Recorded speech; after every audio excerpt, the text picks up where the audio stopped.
Righto, Mr Mayor. Rightio. Councillors, I call this meeting to order on the 7th of February 2023. And in the introduction, in the event of an emergency, the building may be evacuated.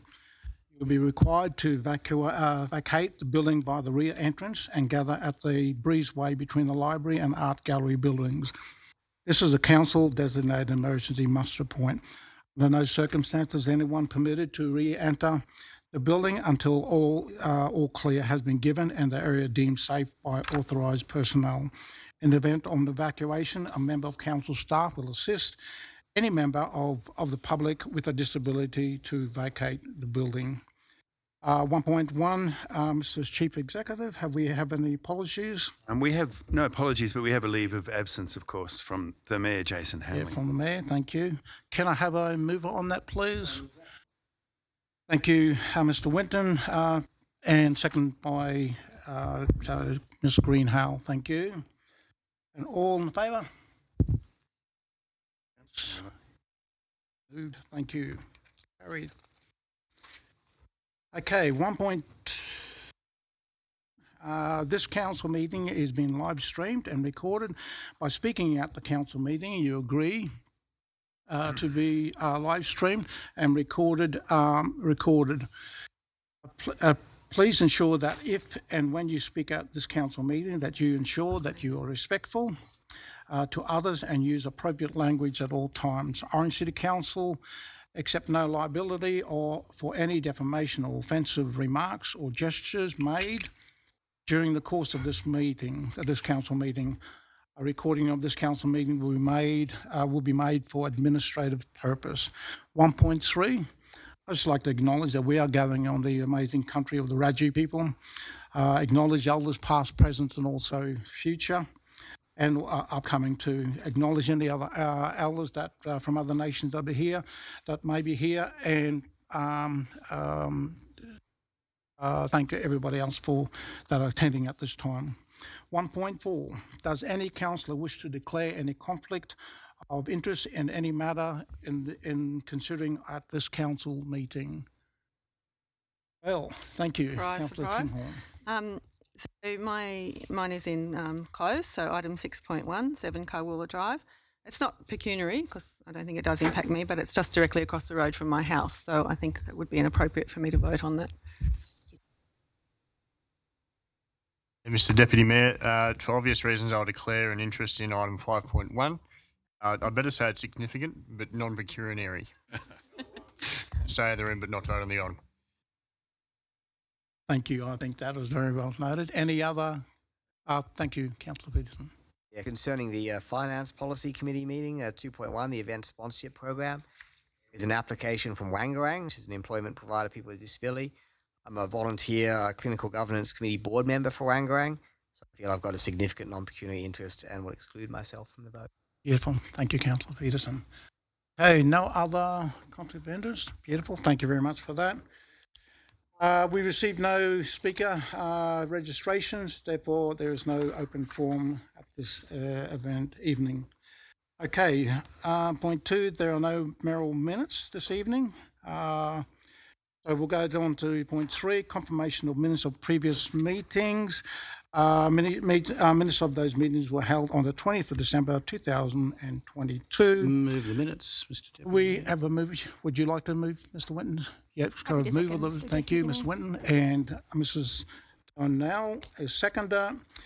Any discussion on those minutes? Discussion, okay. Curtis, our hands to move those minutes. All in favour? Cool. None against? Motion carried. Thank you very much. This council meeting will now adjourn for the conduct of policy committees. I call on Councillor Winton to chair the planning and development policy meetings. Thank you very much.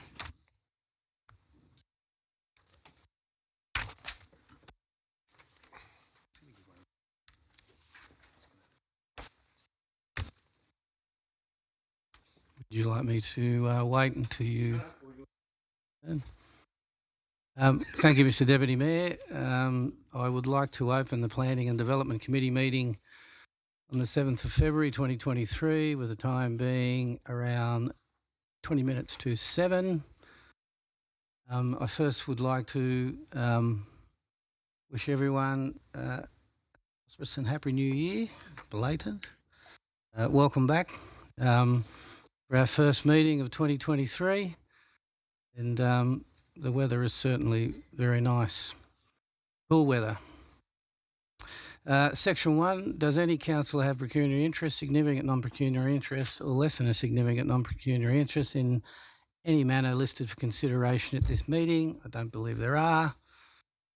Thank you.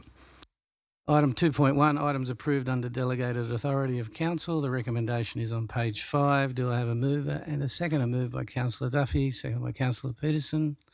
Any discussion? Discussion. I'll put the motion. All those in favour?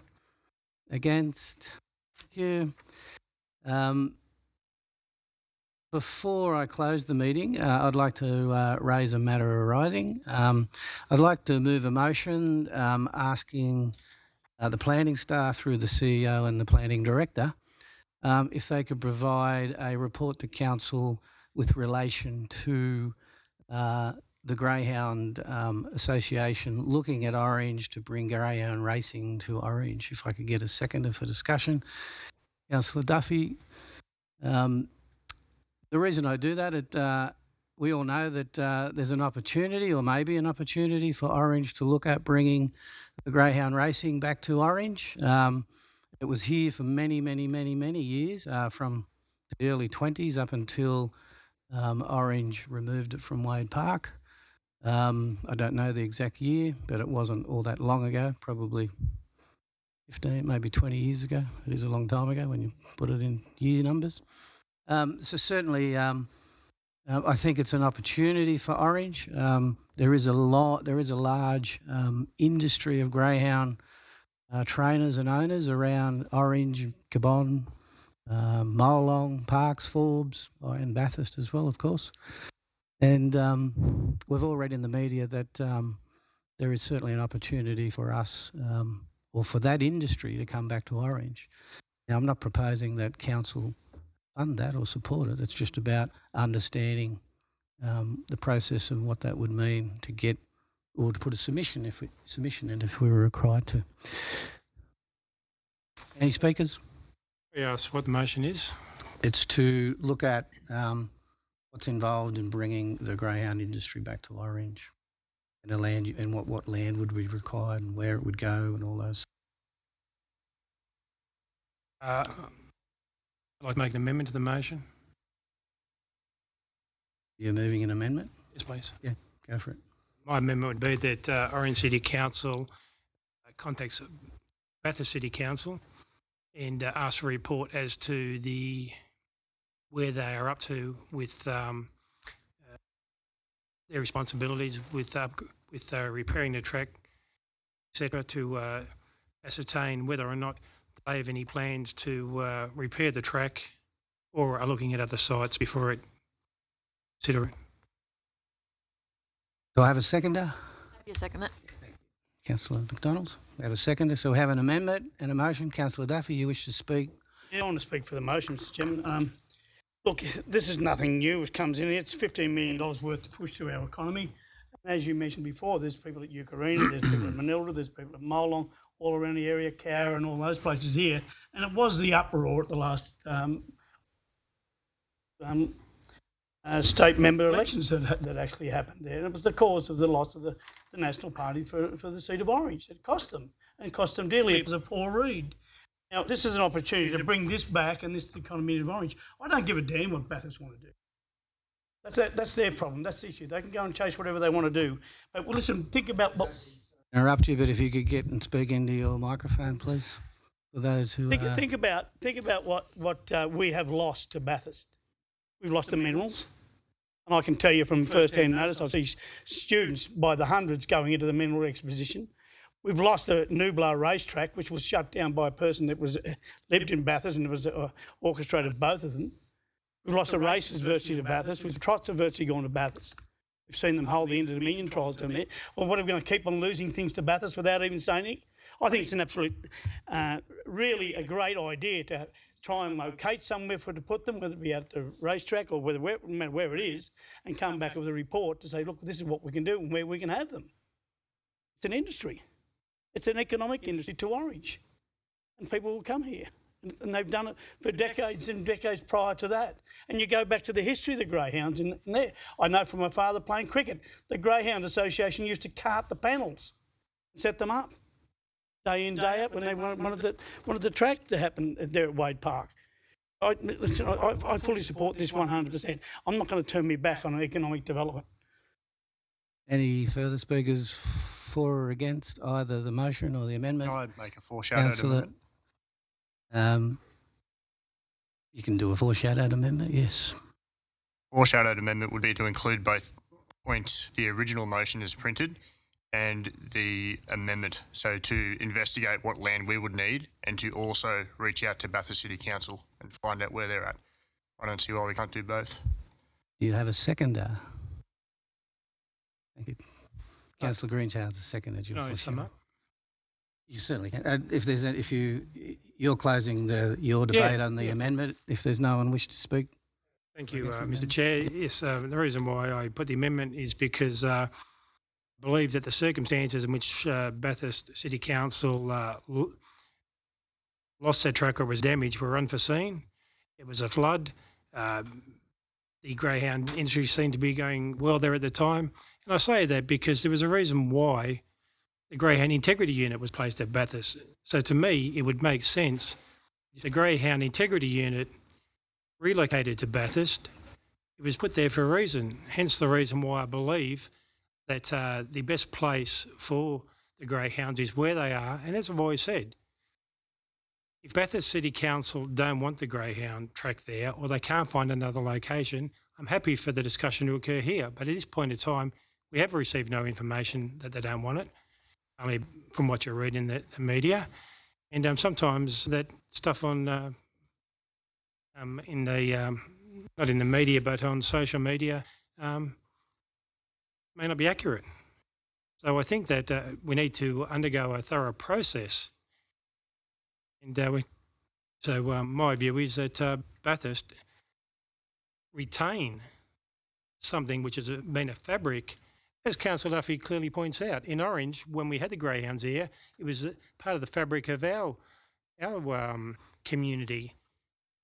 For as long as I can remember, the greyhounds in Bathurst has been part of their fabric of their community. So why wouldn't you give them the first opportunity to repair or try and retain what they always had, rather than go in there when they're down? When they're down, I mean, would we do that to someone like Yagara after what they've been through? The circumstances which their track has been damaged isn't as a result of their wrongdoing. It's an act of nature. Here we are trying to steal their track. Give them the opportunity to have a say in whether they want it or not, or find an alternate location. If they don't want to do that or they can't do that, more than happy to speak to them.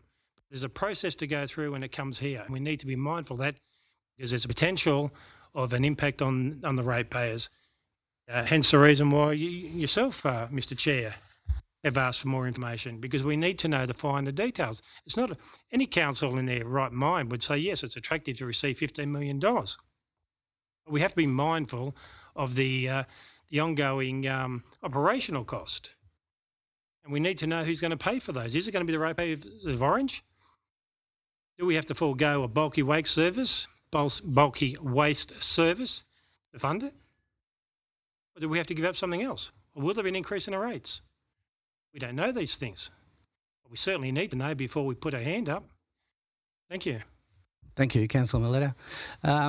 Well, I'll close the debate for the motion. Certainly, all of those points raised by Councillor Milletta are valid, but I'm an elected member for Orange City Council. Certainly, I've been approached by numerous greyhound owners in the industry, and the industry themselves are very concerned, irrespective of what Bathurst City Council wants to do or not. They themselves as an industry are very concerned that Bathurst will not be there. Now, if they lose that track, then the nearest track to them is Dubbo. And certainly there is in years gone by, Orange was the premier track for the Central West. And yep, it's gone. Council of that day deemed the cricketers at Wade Park needed that area, so they, pardon me, removed the greyhound track from Orange. And then Bathurst took up the opportunity to have it at Kenniston Park. So for me, as I say, I'm an elected member and represent the community of Orange. Certainly even folk from Bathurst who are in the greyhound industry have contacted me saying that they're concerned. They know that their fear is that it may, if it is going to be funded, they haven't heard of any funding coming, so the track may not be fixed for many, many years, right? So it's not about we're trying to steal something from Bathurst. It's about us as elected members of Orange raising matters of economic requirements or issues for Orange. And as Councillor Miletto said, asking for more information about what would be involved if that industry, and we had the opportunity to put a submission into the New South Wales Government and the Greyhound Racing Control Board about having Orange looked at to bring that industry to Orange. With that, I'm going to put the amendment first. All those in favour of the amendment, if you could raise your hand, please. We've got 1, 2, 3, 4. I'll let you do that. 1, 2, 3, 4, 5, 6, 7. Sorry, I saw another hand. 8. Is that right? That'd be 8, can't be 8. Can you just put your hands up again? Sorry. 1, you're voting 8. 1, 2, 3, 4, 5. 7. The 8 first. 1, 2, 3, 4. Councillor Peterson, 5. Oh, Councillor Peterson, my apologies. 6, 7, 8. Yep. All right, those against, I'll have my name recorded against that if I may. The amendment becomes the motion. All in favour of the motion? We have the foreshadowed amendment still. It's done. If the amendment lost, then your foreshadowed comes into play. Never get to go. Never get to go if the amendment lost, then you're next up to go, mate. Yeah. So the amendment becomes the motion. All those in favour of the motion?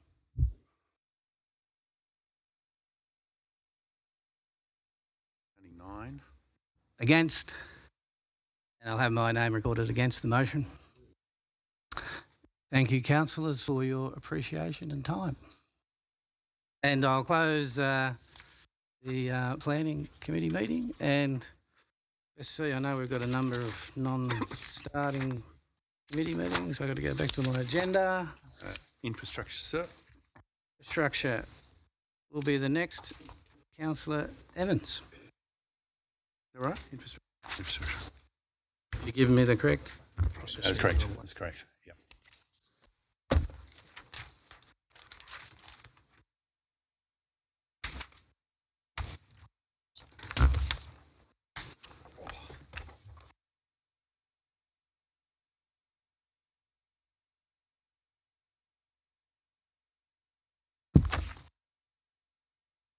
Thank you, Councillor Whitten. Would you know all my tabs decided they were going to close? Beautiful. You want a hard copy? Oh, we're sorted That's now. why the hard copies is better. It's safer bet, mate. Take Well, both. I'll open the Infrastructure Policy Committee meeting with the time being 6:49. Item 1.1, Declaration of Pecuniary Interests. Are there any coming from the paper this evening? There being none, I'll move over to item 2.1, Minutes of the Airport Community Committee meeting. Recommendations on page 5. Councillor Duffy's moved, Councillor Floyd is seconded. I will move an amendment, please. Let me get to the thing. The amendment will be to remove from part 2, 3.1, proposed memorial for Jim Hazelton. I'll get a seconder for the removal. Thank you, Councillor Greenhouse. You can still speak first if you'd like, Councillor Duffy. Yep. I'm going to speak for it, and that's my exact one of the biggest reasons why I support it. I mean, I've been contacted by people from all around our whole area. We knew the Hazeltons growing up. As far as we were concerned, we knew Max was involved in the passenger service, and Jim went into the agricultural industry, which he was also bringing planes to and from America. And he's also Jim was also very into one of the first in fire brigade fighting fires with aeroplanes. I remember it on Curtin Road on the 22nd of May 1965. They had a demonstration of an aeroplane with drop duster full of water and testing it out on a mannequin halfway down the private airstrip. And it worked, but they didn't know whether it knocked it over by the water or the wheels of the plane. So they were both equal as far as I was concerned, as far as airport. And I've also been contacted by a number of people in and around the world saying that there should be some great recognition for Jim as well. Happy with that, but I'd like to hear what the amendment, or what the difference is, because we'll be able to incorporate it. Yep. Councillor Duffy, I'll speak to the amendment. As chair of the airport committee, I've been contacted by the proponent for the project who has since wished to withdraw his proposal to have the terminal named after Orange Airport.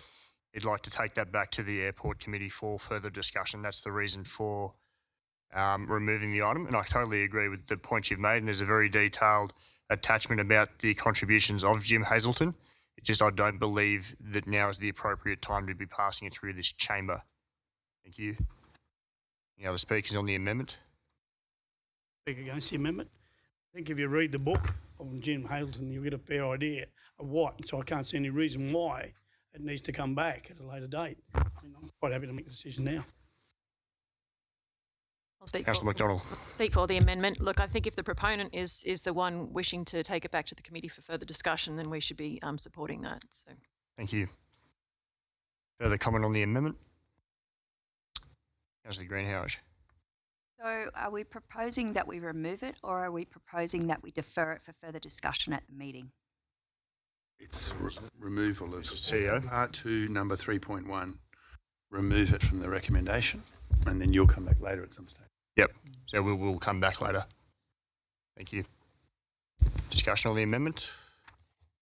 I'll put the amendment all in favour.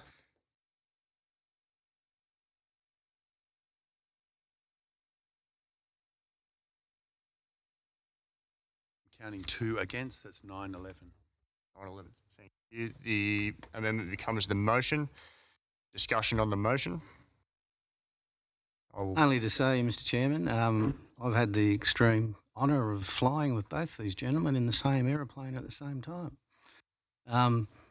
Characters, and certainly Jim, a lot of people recognise the Hazeltons as Max, as the legend, but they were both legend. In the industry, they were massive legends. And, yeah, certainly whatever the committee, airport committee decides in a way to recognise Jim, it is probably, I would support that, whatever that may be. Councillor Whitten. Thank you. Lord, Mr. Chairman,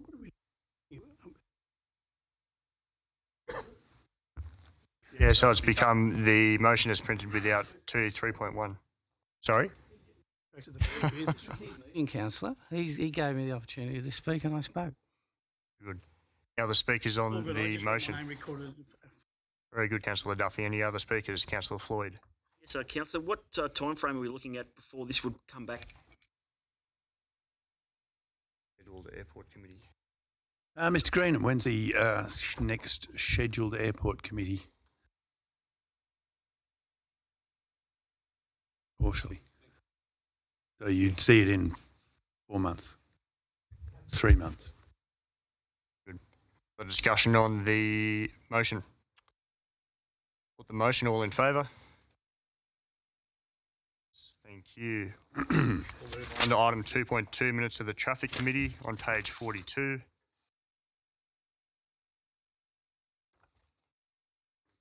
Move the minutes. Moved by Councillor Whitten. Can I have a seconder? Councillor Floyd, thank you. Discussion on the motion. Through you, Mr. Chair, just got just a couple of questions, probably to the director, if that's possible. Given that we're rejecting a few of these sites, does Transport for New South Wales have some alternative options, or do they just go back to the drawing board? And the second question was, do we have a time frame for installing footpaths on the eastern side of Anson Street opposite James Sheehan? Yes, McDonald. Dr. Greenham.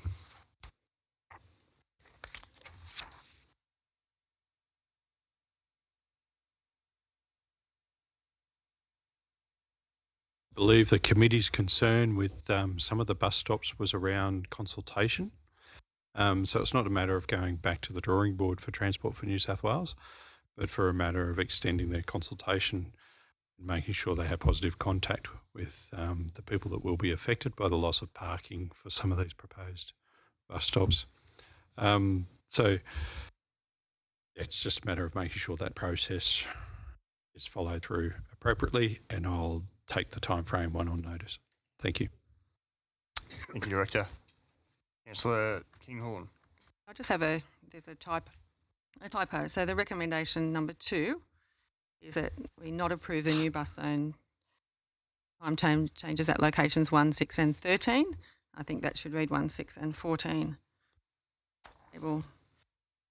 13 is to approve and 14 is to not approve. So if that can be... So that in my notes, in my minutes, it says 14 is not approved. Page 42. Page 42. I'm on page 72.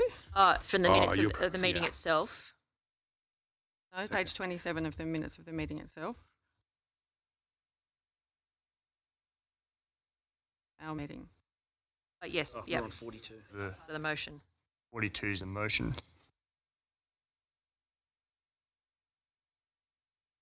So sorry, what am I doing? I'm in the wrong thing, am I? It does say the recommendation that council approve, so I assumed it was... All right, though it's been fixed. Any other questions?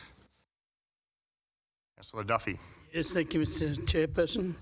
I've got a couple of questions to the Director while he's sitting up here. And my first question is, I've seen a lot of questions in regards to the 60-kilometre Bathurst Road, just out of the town, and people are asking the question, why is it still 60? It's one of them. I noticed when we were in Sydney before, when the government made an announcement, we got $88,000 for some funding.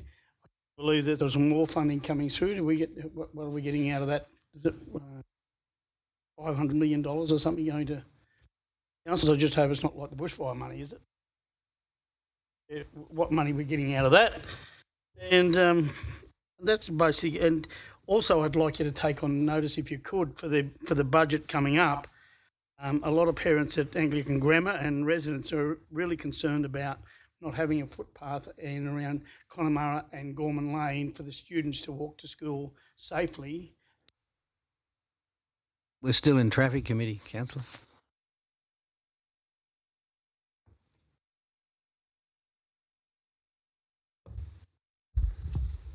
Thank you for the questions. I'll if I can answer them adequately. So the 60k zone, after completing the works and to the works authorisation deed that was received from Transport for New South Wales, we conducted, or together with Transport for New South Wales, conducted a safety audit through there and identified a couple of issues that are still being resolved by Transport for New South Wales. So one of those is we've got a residence driveway towards the end of the merge taper, and there were some concerns around that, and one of the considerations was making that 60k zone permanent through to that location. I believe they're now looking at an alternative arrangement, and the 80k will come back in as part of that. And another addition that they've requested, which would require a budget bid, but we were just waiting for that resolution on driveway issue, is lighting from the intersection back into the 50k zone. Once those two matters have been resolved, it'll be returned to an 80k zone.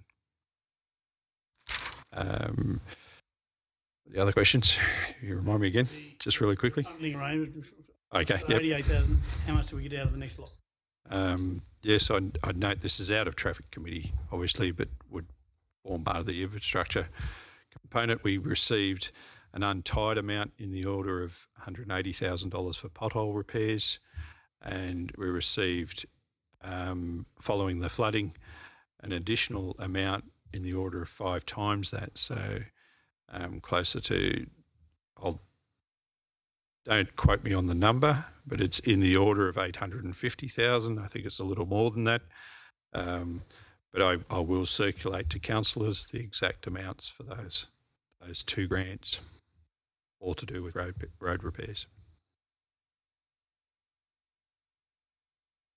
You'll notice that there's a path under construction at the moment that goes underneath the NDR and accesses up to for Orange Anglican Grammar School.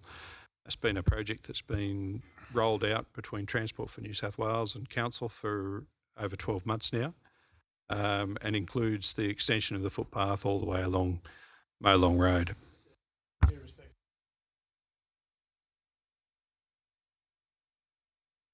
Yes, true.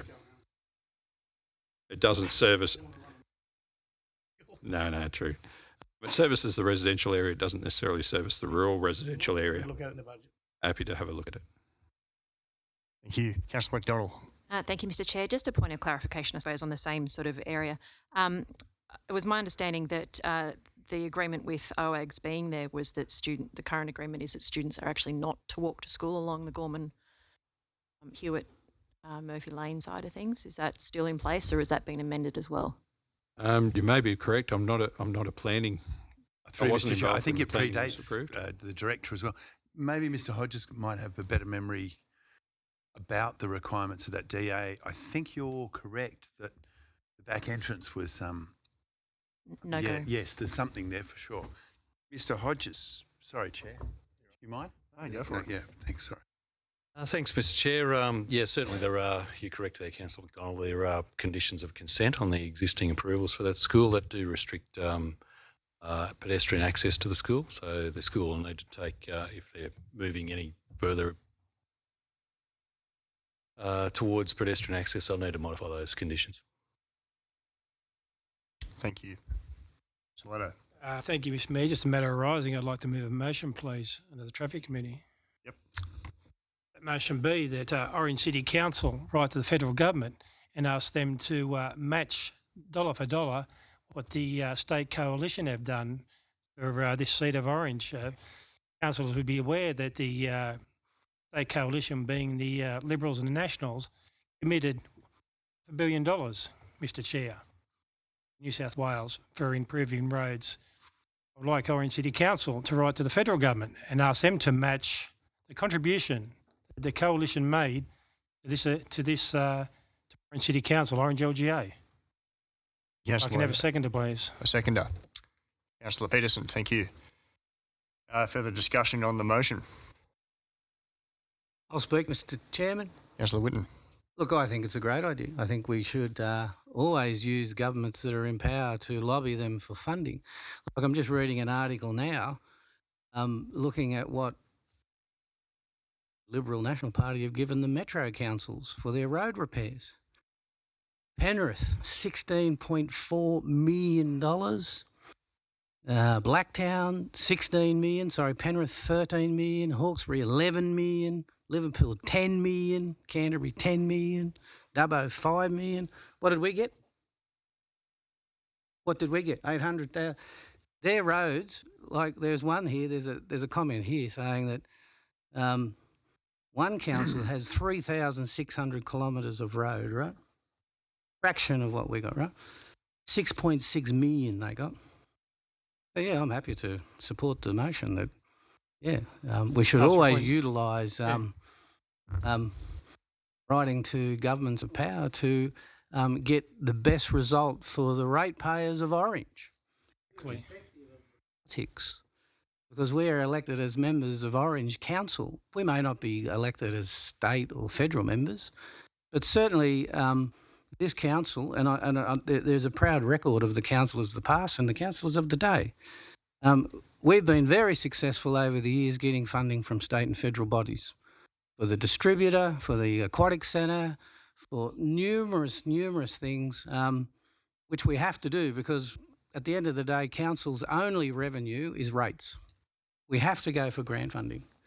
And we have to work together as a cooperative council, irrespective of our political backgrounds, for the betterment of this community in Orange, because we are elected as voices of the community. We don't work for council. We don't work for political parties. We are the elected voice of the community. So I fully support you, Councillor Milletta. Councillor Whitten, Councillor Thank Duffy. you, Mr. Chairman, I fully support the resolution as well. I think any money, no matter where it comes from, is always welcome. We pat them on the back and drag them up. We want more. And we had the announcement of $34.5 million for the sports complex. I think it's absolutely great. I've always said in this chamber that whenever Paul Toole walks down the streets of Bathurst, you've got community groups walking along with a wheelbarrow because every time he burps, out pops millions. I've said that plenty of times in this chamber. That's a cold, hard fact. I'd like to see how much money Bathurst has got compared to what we've got over the years, and we're crying out to try and build a southern feeder, which is trying to make the economy boost as well. I mean, that's what it is. But I think Councillor Whitten's right. You know, we seem to do better under a Labor government because he forgot about the police station and a number of other things that he didn't mention. At a Labor member. Councillor Whitten, sorry, Duffy has the floor. I know, but I mean, the hospital was built by the Labor Party. Wherever we can, because you've got to understand what politics is all about. I mean, we can see what this is all about. There's a bit of a gripe here, but the only thing I have wrong with the 34.5 million, the general public knew about it before we as councillors knew about it. Chair, thank you. Councillor If I could ask Councillor Greenham to, if he would indulge us and explain how the 880,000, I think it was, how that is calculated per kilometre per roads, and is there a difference? Can I ask Mr. Chairman? Mr. Chairman, I have the floor, not Councillor Milletto. We're talking about traffic, aren't we? Not infrastructure. Councillor Duffy, sorry. In the background here somewhere, I don't know what's going on. Councillor Duffy, you have the floor. Yeah, thank you very much, Mr. Chairman. As I go, I fully 100% support the resolution. I think any government, whether it be state, federal, or even our own coffers, and another council wants to give us money to do something, as we did for the Cabon with Ugara and all those type of things there, welcome it, pat them on the back. But always remember, we want more. So I have no trouble, and I know Councillor Whitten has no trouble going down and knocking on Labor's doors if we happen to win the state election. It looks that way, so, you know. There it goes. As I said, I'll support it 100%. Councillor Duffy, thank you. Any other speakers on the motion? I just had a point of order. Point of order, Councillor Milletto. If I could ask Councillor Green if he would be able to explain to us how that calculation... Still not a point of order, sorry. Point of clarification, clarification. Yes, sorry, point of clarification. Director Greenham. Thank you, Chair, and thank you for the question. It is done on a per kilometre basis for regional councils. There is obviously a different split between metro councils and regional councils, but it's a fair basis for assessment across all of the regional councils, as I understand it. So we originally had $50 million allocated for just regional councils in the initial round, which where we received $180,000, whereas once it was increased up to the $500 million, $280 million of that is being spent in regional councils, which is roughly 5 times the original allocation, or a bit over, and we received roughly 5 times our original allocation. So it's been in order with both rounds being on a per kilometre basis for the roads that we maintain. And from what you're saying is that Metro is treated differently to regional? I can't comment on Metro. I do know they received $220 million. I do not know the length of their roads. Thank you. Thank you. Now, further comment on the motion? Councillor Floyd. Yes, Mr. Chair, could I just ask the Director, again, with that money we've received, how far that goes to actually repairing or doing anything with our roads? Is it a substantial amount or not? Certainly a substantial amount. If you see in the works report, we make some comment on the annual allocation for road repair, and it more than doubles our allocation for our existing roads. Thank you, Director. Happy to close the debate, Mr. Chair. Councillor Milletto. Happy to close it. Oh, sorry. Yep. No, nothing else. Thank you. Nothing else? Yeah. Thank you. That being said, I'll put the motion. All in favour? That's unanimous, Mr. CEO. Thank you. None against? Thanking you. I'll move on to item 3.1, current works. The recommendation is on page 109. The recommendation, Mr. Chair. Councillor Whitten, a seconder. Councillor McDonald, thank you. Comments? Got some. Sorry. Councillor Peterson on the current works report. Yeah, I mean, thank you for that, Mr. Chair, and we're certainly aware of the announcements about additional money for road maintenance, and with dry weather, it seems like a great opportunity to put to good use. Wanted to ask through you, Mr. Chair, if Council feels they have adequate staff and equipment to be able to fully utilise additional money for road maintenance, and if not, what more people or infrastructure do they need? Thank you, Councillor Peterson. Director Grenham. A preliminary budget bid has been put in for an additional crew, but it's probably more targeted around that ongoing funding that we're hoping continues for heavy patching. So the space is a response to a natural disaster. The increased funding, it will not, unless we get continued natural disasters year on year, it would not fund additional crews or additional equipment on an ongoing basis. So we'll, and we don't have to spend it all in this financial year. It's each amount of funding is spread out over a period of time, and we will make best use of that in the best way we can. Thank you. Thank you. Councillor McDonald. Thank you, Mr. Chair. And just through you, just a few questions for the director. We had the opportunity last week to tour the facility on Brown Street up in North Orange. Given that it's going to be for supported sort of disabled, reduced mobility living, I was wondering, is there a time frame for a footpath out the front there? Because obviously getting over the grass verge into the house is, I don't know whether you take that on notice, but seems to be a high priority to have. Shall take that on notice. Thank you. Just a typo, I suppose, or just a clerical observation on page 112. The date on the photos doesn't, like the caption says, it's 9 days apart, but the date's the 10th of November and Monday, December the 19th. So it's more than 9 days. Just an observation. With the Blackman Stage 2, just noted in the report that it said pending approval. Have we received approval for that yet? No. We had a conditional refusal last year. Yep. And it left the door open for a reapplication on the basis of an amendment to the water sharing plan. The water sharing plan has subsequently been amended. It has allowed the resubmission of our proposal. That was all about having an in-stream weir, or an in-stream dam, sorry. And in-stream dams are allowed now under the water sharing plan for water utilities for town water purposes.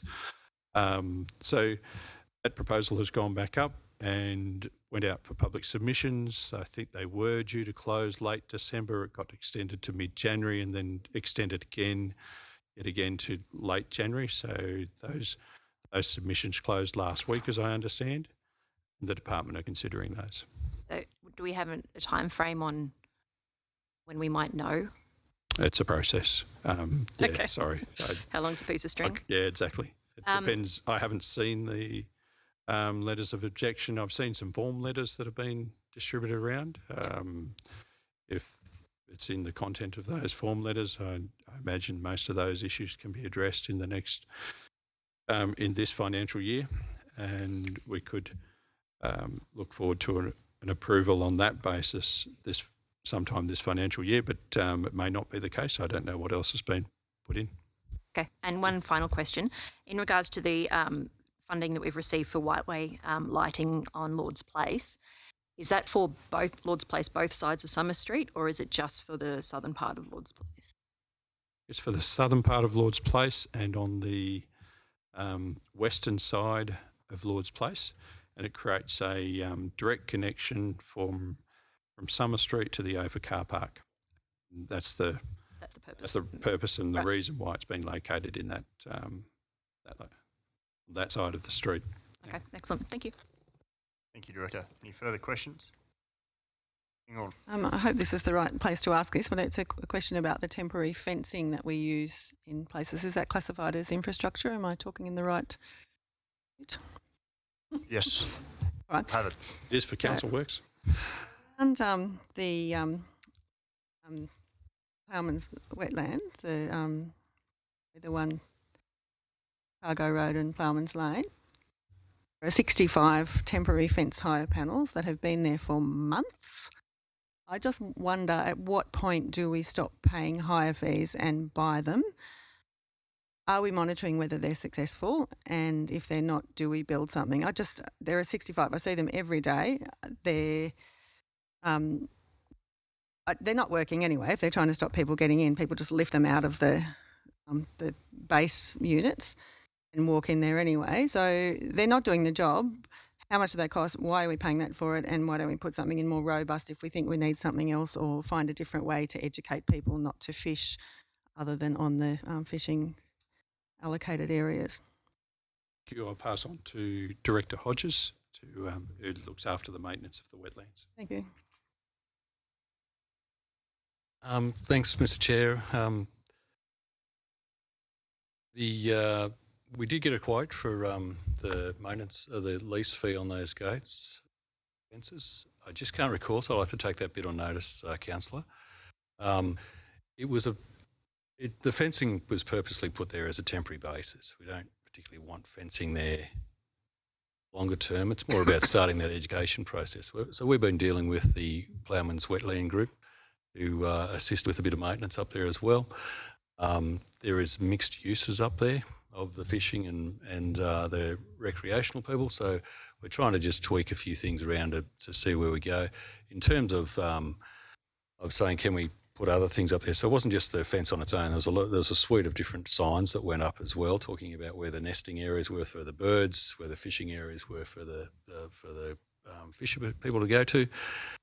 And so we're tweaking that around. I also met with staff this week saying maybe the next thing we try is changing the water levels. So because some of the areas where they actually go fishing,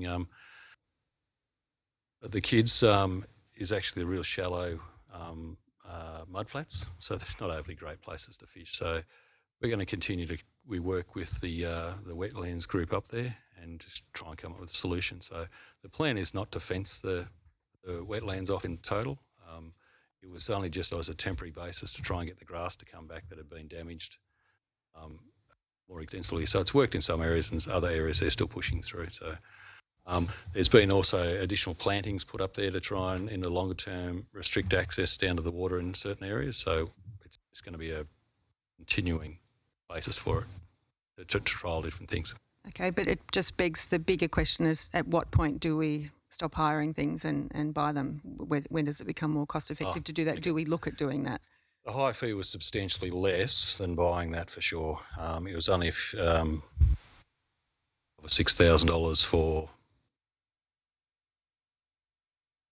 9 months or something. It was a lot less than we'd have to. So that's a special price for council, because that's not what they normally cost. Yeah, I'm not sure whether how we got the special price, but it was certainly a pretty good price that we got. And I've also looked into the fact of if they're damaged by the water, it's okay.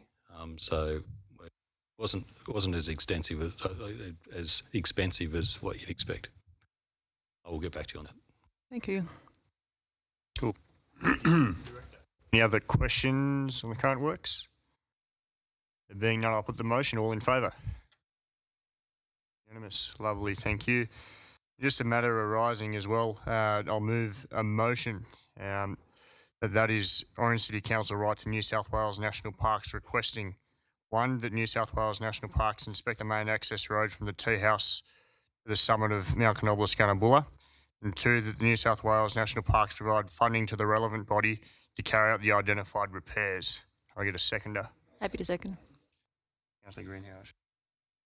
I'll speak to the motion. Having driven up there, and I imagine most of us probably have over the summer holidays, a lot of the road up there is, best way to describe it, is unsafe. Even taking a 4-wheel drive up there, there are some potholes there that you could put your 2 front wheels of the 4-wheel drive in the front there. I'm well aware that that road isn't under Orange's jurisdiction, but it is well within our interest to see that road repaired. So that's why I believe, without pointing fingers, we should be writing to national parks and say, hey, you need to cough up some cash to help whoever's supposed to fix this get on top of it. Also well aware we've got many other roads in the region that are pretty badly affected by natural disasters, but when the time comes, we need to make sure we've got the cash there to get in and do the job. Question. Thank you. Councillor Through you, Whitman. Mr. Chair, to the CEO, should we do it as a joint letter with Cabon? Because when it goes to national parks and they look at where it's come from and what our LGA boundary is, they're going to file 13, right? I'm happy to take an amendment. Well, I could probably answer that by saying Cabon aren't here tonight, so it's going to be a bit hard to get through tonight. I can certainly approach their GM. Yeah. So with a, happy to support this Relationship. motion, but we get Cabon to. I will attempt to try to get a letter off them as well. Yeah. Yeah. You want to move it as amendment point 3 or just? No, leave it as is. I'm as is. sure the CEO and the staff will get them to. They wanted support a supporting letter or a reference, whatever. Councillor Duffy. Yeah, can you just read out what the motion is again? Orange City Council write to New South Wales National Parks requesting 1, that New South Wales National Park inspect the main access road from the tea house to the summit of Mount Canobola, and 2, that New South Wales National Parks provide funding to the relevant body to carry out the identified repairs. I'm quite happy with that 100%. I just want to go back to a number of years ago where I was on another council and we cooperated with Orange to do a bridge on the Nassau Bridge, which was beneficial to both. And we received funding from that when we went down and knocked on a certain Labor government minister's door and said, hey, we want this to fix. And that's exactly what happened. At this time, I think we should be going to Cabon and taking them with us as part of our alliance. They should be going with us. Our ratepayer is going to say, hang on, you can't fix your own roads. What the hell are you doing chasing up other people's roads? That's the way I think about it. But I think we should be working with our neighbour to say, hey, let's go together and fix up the mountain because it's in our best interest. I can tell you now, the reason why the road up there is crap, and it is crap, is because Cabon won't spend any money on the thing. Because it only benefits Orange, because people come here and they go up and top and down the mountain. Simple as that. Let's take Cabon with us. Clarification. Councillor Miletto. Isn't that what we're asking for? I believe so. And I'll just make a point of clarification. I've spoken to the GM of Cabon today, notifying him of my intent to move this motion, explaining to him its content, and he's more than happy for us to, so to speak, start the fire underneath national parks to get the ball rolling on this. And most certainly, I believe, due to the good nature of our relationships with Cabon, we'll certainly be taking them with us and working with them. It's in everybody's best interest to see this repaired. Further comments? Put the motion. All in favour? Unanimous. Thanking you. There being no other items, I'll close the Infrastructure Policy Committee meeting at 7:23, and I hand over to Councillor Mallard to conduct environmental sustainability. Yep.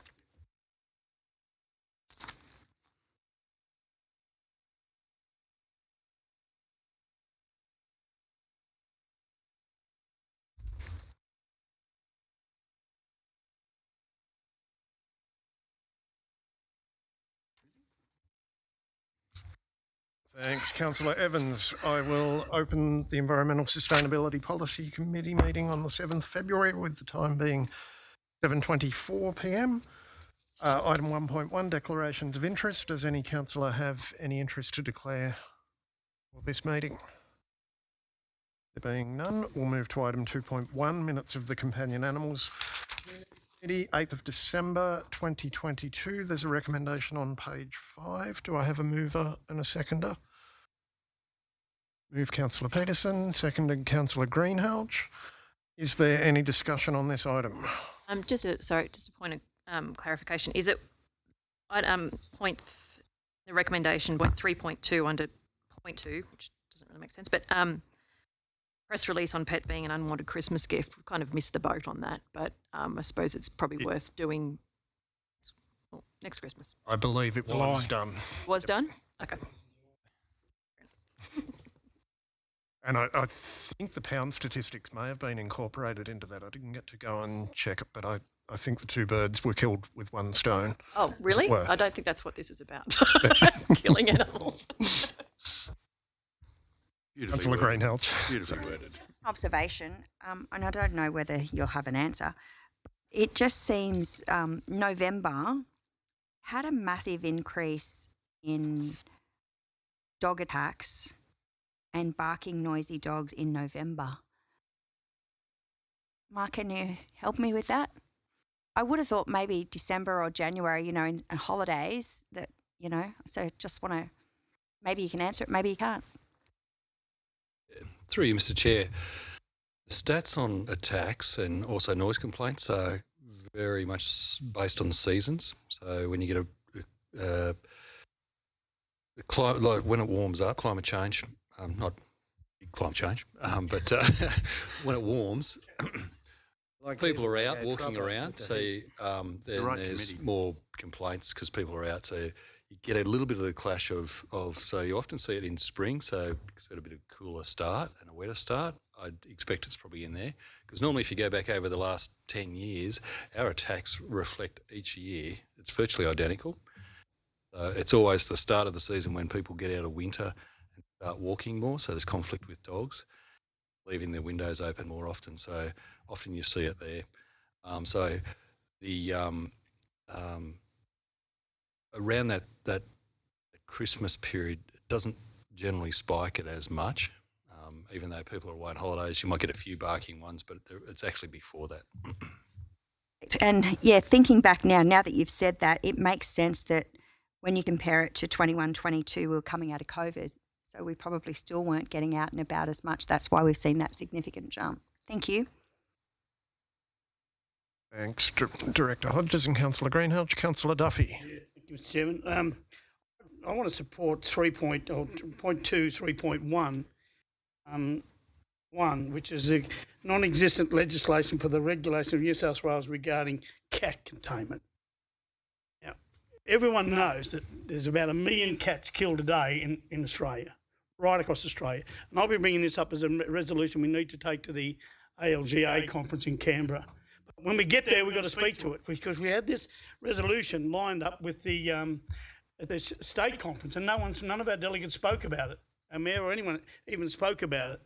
They kill. You're talking about galahs, peewees, magpies, rosellas, all types of parrots and willy wagtails. All these type of birds is what they're killing at night and in the day on some occasions. But we've got to. I don't have any problem, Will, if you're going to write this up. I don't have any problem with people having a cat as a companion cat in the house and if it's looked after. But you can drive around Orange at night and you'll see them squirming around in the gullies and in the holes and in the gutters and all those type of things. And they're out there. They're natural hunters. They're not even native. But all the birds that they're killing, they're natives.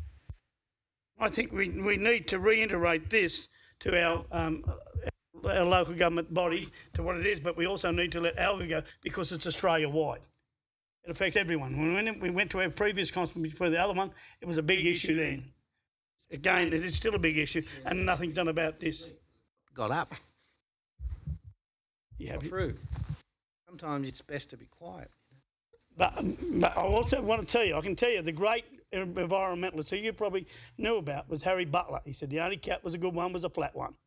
When it was in the wild, and that's where it should be.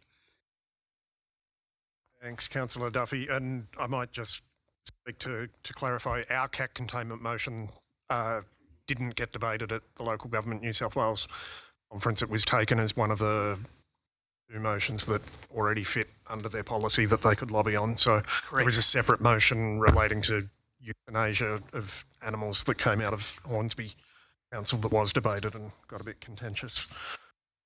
Is there any other discussion on this item? I'll put the motion. All in favour? Carried. Thank you, councillors. That concludes the Environmental Sustainability Policy Committee meeting with the time being 7:29 p.m. I'll call on Councillor Duffy to conduct the Finance Policy Committee.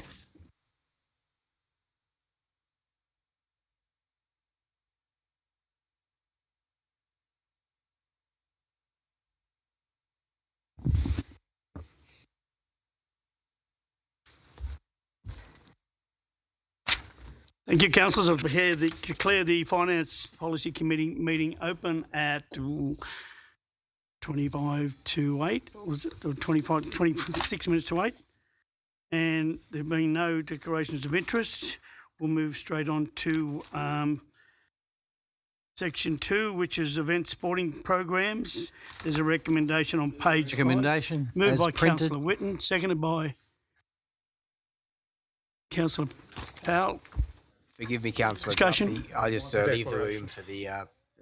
Oh, sorry. Yeah, my apologies. Please note that Councillor Peterson is leaving the room.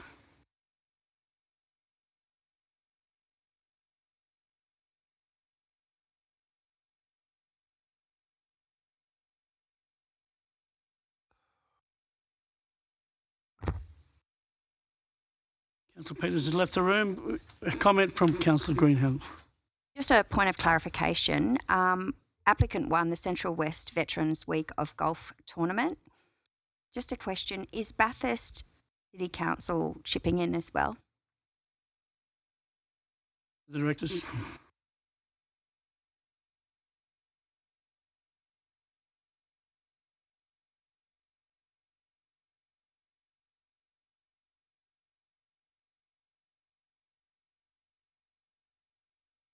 Mr. Chair, thank you for the question.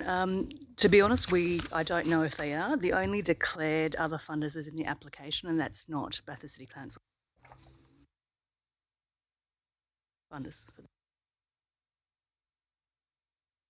Can I move an amendment? Certainly can. Can I move an amendment to defer the decision until we find out that information? Want to defer? Second that. I'm happy to withdraw. I'm happy to add that to the motion if the seconder agrees. Whoever, I can't remember who the seconder was. Happy with that? That we met? Yep. Yeah. I'm happy to add that in for process. Okay, the CEO, read out what the recommendation is. So on page 5, there's a recommendation with 3 parts. The amendment now says, really, you need to think about 2 and 3. Maybe you should do these in seriatim. And just change the motion. I just changed. I just changed the motion to include. So it's now included in number 1. And the other 2 are then bananas. The council resolves to defer the matter of sponsoring $1,000 until such time as information is received. 2 as printed, 3 as printed. Are we happy with that? Councillor, and I'm quite happy with that as well. But I know this type of thing occurs every time this comes up, and I know that they camp in motels and all around town. They make a really good contribution to our economy. We'll bring it to the next meeting. We'll bring that information back. Okay, I'm going to put that Councillor Kinghorn. Sorry. So Mike, I have a question about number 3. The report from the Australian National Field Days. I asked at the time we gave them the money about the amount that we were paying for data, and it got here that data provided at the end of the event that includes attendee demographics, $3,000, and a database of exhibitors' contact details for economic development and tourism purposes, $6,000. I still can't understand why we paid so much for that, and what do we do with it? I mean, the exhibitors' contact details are on somebody's computer because they need that to give them the right place to set up their stalls and things. Why have we paid $6,000 for that, and what are we doing with it? There's all this stuff on here, but how, please, can somebody explain to me why that's good value? Through you, Mr. Chair, we are not doing anything with the data, but the field days use that data to think about their event, how they're going to market that event, how many people are coming to that event, what they actually achieve by holding that event. So as part of their application, they did request that money to be used for that purpose, and therefore the use of that data is for them to enhance their event and to be able to So we don't care that it's cost them $6,000 for something that should have cost a couple of hundred? I probably can't answer that question about if we care or not. All I can say is that that's what we funded, and that cost for data is probably a reasonable cost to collect the data how they need it for their use.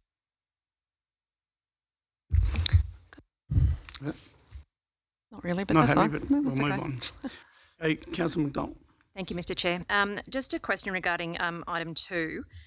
I'm happy to support the approval of it. It's just that this isn't the first time that they've done an application to us. I'm just wondering, the application calls for a marketing plan, and just reading through it, it literally seems like it's been cut and paste off the internet. Like the language doesn't make sense, and also their budget doesn't add up. I'm just wondering what level of support council staff can provide to Wangarang to sort of help them with these applications, just so that it's really polished. I mean, all applicants, not just Wangarang. Through you, Mr. Chair, we do offer some support, but I can only be very honest about our amount of resourcing, and it's spread very, very thinly. So when we do receive an application, we do speak to the applicant and we try to assist them about how they can complete the form, but it's really probably at that level. We don't sit down with applicants and fortunately due to resourcing to be able to work that through. However, if something comes through that looks really, really wrong or doesn't, address.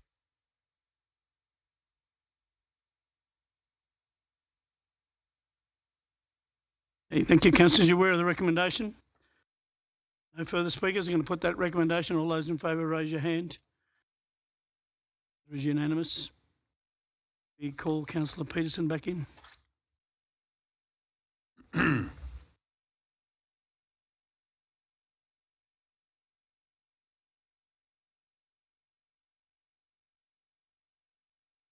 Councillor Peterson, for your information, the recommendation is as written, except for item 1.1, which says that we're going to defer that until we get some further information from Bathurst as regards to the golf tournament. Now move on to item 2.2, small donations and grants. There's a recommendation on page 33. 33. You have a mover? Recommendation.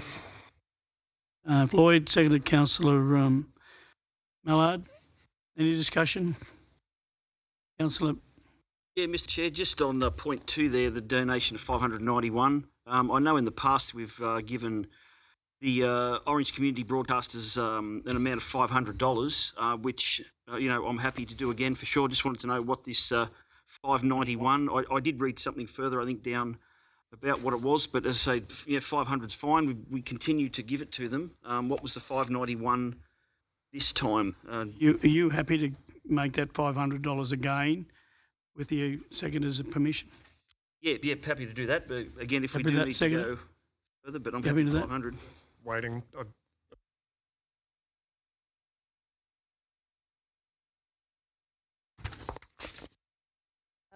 Through you, Mr. Chair. So the rationale for the grant for 591 is to supplement running costs, and it's the same amount that they've requested to other councils. But what it would be used for, and it comes under that category under. It meets the criteria, and 591 is to assist in there. So your recommendation is, Councillor Floyd, as is, or? Yeah, well, as is, yeah. I thought 500 would be sufficient, but if it's to meet the running costs, then I'm fine with that. You're ready to go with 591? Okay. Councillors aware, any further comment? Just to say on that issue, yeah, I can see that with the way inflation's been going gangbusters, that a little bit of extra money for running costs seems pretty reasonable to me. Okay, councillors, no further discussion. I'll put that recommendation. All those in favour, raise your hand. The matter is unanimous. Any further matters arising? Being no further matters arriving, I declare the Policy Finance Committee closed and call on the Services Policy Councillor Chair to the next meeting. And I declare that policy closed at 42.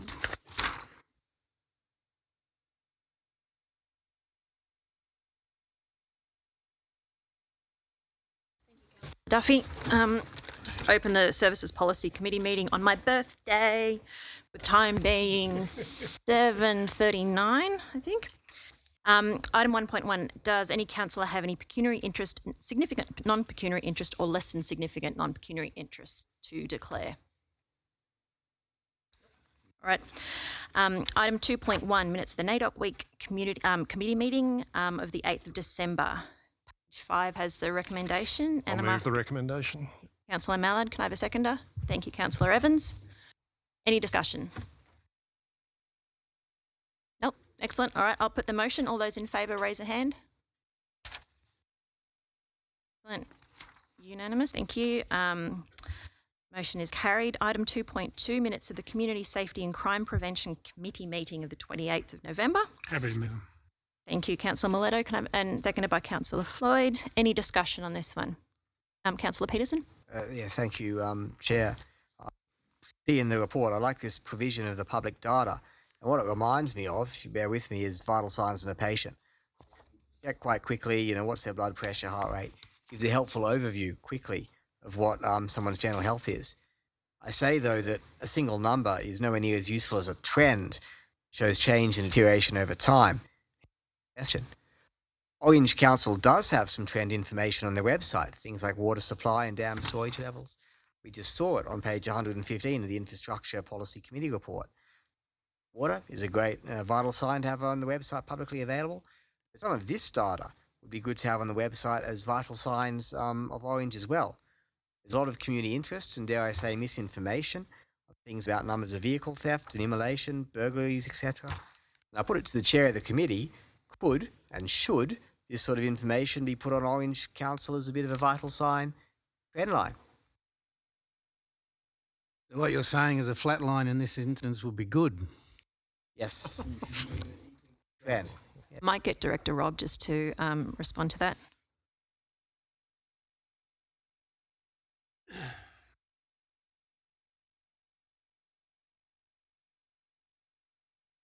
Ms. Chair. I just wanted to respond in how we're starting to evolve, and I do love that, the vital signs. And in the sector, it's called a community scorecard, or a state of the community is what a lot of the sector is moving towards, which is exactly that key information that we can publish to talk about what is our I love that, vital signs for Orange and its community. So there is work that we initiated in the Corporate and Commercial Service Division to see how we can build that, and then that would also relate to our thank you, Director. Any feedback would be very welcome. Yeah, I mean, I could see that if we have, I know we wouldn't want to encourage people to raise the numbers by putting maybe stats for some things online, but just something that maybe the committee could explore. Good idea or not? Thank you, Councillor Peterson. I'd just like to make a comment on that too. I think it's some of the stats that have come out recently about Orange having incredibly high DV rates is one of the more alarming things. And I think as much as we don't really want to sort of say, yes, we've got crime in Orange, I think by one of these things, by talking about it, we can raise awareness and we can help address it. So I absolutely agree with that. Any other discussion on item 2.2? Yes, Councillor Can Greenhalgh. I just make a comment? I'd just like to congratulate the staff for all their efforts they've done in the preparation of the works to reinstate the Parental Responsibility Act. It's been absolutely tremendous that we've been able to have that reinstated. So thank you and well done. Yep, absolutely. I'll second that. Thank you, Councillor Greenhalgh. Any other, Councillor Mallard?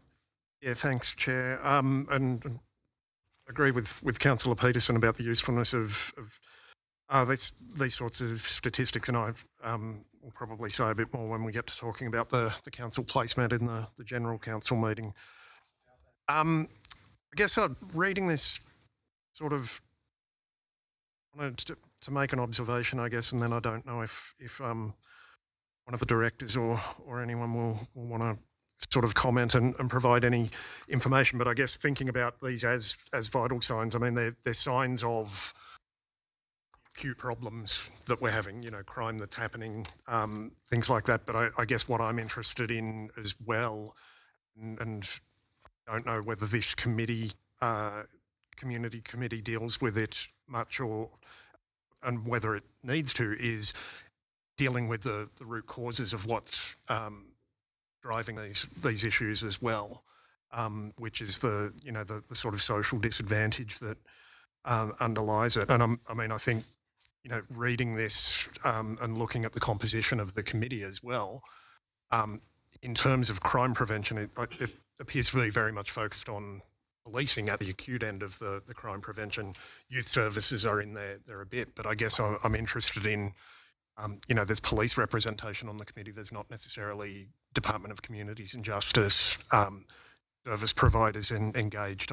I know there's a community services interagency network that operates, that council helps to facilitate, but I wonder, and they're mentioned in the action plan a little bit, but how we get that connection, because even looking at the Chief Inspector's report here, it's basically acknowledging the problems with the way we're attempting to manage things, that, it's one young repeat offender and hooray, he got locked up again for a while. And so crime's going to go down for a bit. He's not going to get rehabilitated in there because the youth detention system doesn't do that. There's been some media from a Charles Sturt Uni researcher just this week about the fact that diverting kids into other programs, in this case the research was on drug treatment for kids, where that's the underlying problem, had a massive impact in reducing reoffending, where they acknowledge that it's massively expensive. In New South Wales, it's an average of, I think, nearly $3,000 a day to hold youths in detention. So for all the people who think the solution is just to lock them up, it's not the solution. And we see, if anything, they learn new tricks and they come out even more traumatised and more likely to reoffend. So I guess I'm interested in where we're at as a council. Our community strategic plan acknowledged the inequality and social and economic disadvantage as key issues we need to deal with. So how we need to tackle that as a long-term solution, I think, is something we need to think about. I know in the last term of councils, Dubbo Regional Council started looking at, they established a committee and started working on a collective social impact model, where they were working to bring together agencies to partner and put all their resources towards the same goals and measure how they were doing. And I know they were also looking at how the Justice Reinvestment pilot in Burke went, and also a project down in Tasmania. I can't remember which city or town it was down there off the top of my head. So just wanted to sort of comment on those things a bit, that, when we think about crime prevention, the long-term solutions to crime prevention are a different set of things that we need to tackle. That sort of doesn't come through if the only reporting is really about policing and about what's going on with the liquor record. Okay, thank you, Councillor Mallard. I'd just ask the relevant director to take that on notice. Is he? Oh, he's over there. Yeah, we'll take that on notice. Thank you. We'll take that on notice. It's some interesting thoughts. All right, excellent. Any other discussion? I suppose, Madam Chair, as Councillor Mallard has really, given us an insight into, traditionally we go after grants for roads and rubbish and those types of aspects of a council operation. But the whole idea of committees is to bring information to this council so that we can have an appreciation of what else we could be doing to benefit the city. And I think what Councillor Mallard has described is exactly what we should be looking at. In the past, we've used the Crime Prevention Committee to assist the police officers in this city to get more, to help them from a funding point of view, to get more police officers. But we've never really used it as a vehicle to look at really deep dive into what else we could be doing, because there's money there, right? If we get something together and we go after that money, federally or state-wise, and we have a program put in place which is effective and gets outcomes, that's what governments want. That's what our community want. So, I totally agree. Councillor Mallard, well done. Yes, Councillor Miletto. Thank you, Chair. Just with regards to the discussion, and I can say as a chair of that Crime Prevention Committee, is a couple of councillors sit on it, Greenhouse and Kinghorn. Apologies, but there are a couple on there. I can say that the police sit on a number of other committees, and as a result of that, they provide feedback. Those other committees that police sit on provide feedback as to what's going on in different areas of town. And I know that when you talk about funding programs, which are, of course, at the moment, I know that the PCYC, there are other community groups which do the same, which are addressing these needs or these issues which, as they arise. I'm aware that they've also made funding applications to address their programs. It's done across a lot of different government organisations and NGOs as well. So, yeah, maybe they don't. Maybe they don't talk about their programs much as what we would like. Maybe a reason for that also, because some of those programs which they do run are quite sensitive, and for a number of reasons. And if you read between the lines, you can understand what they are. But certainly, they are being addressed. I can say that.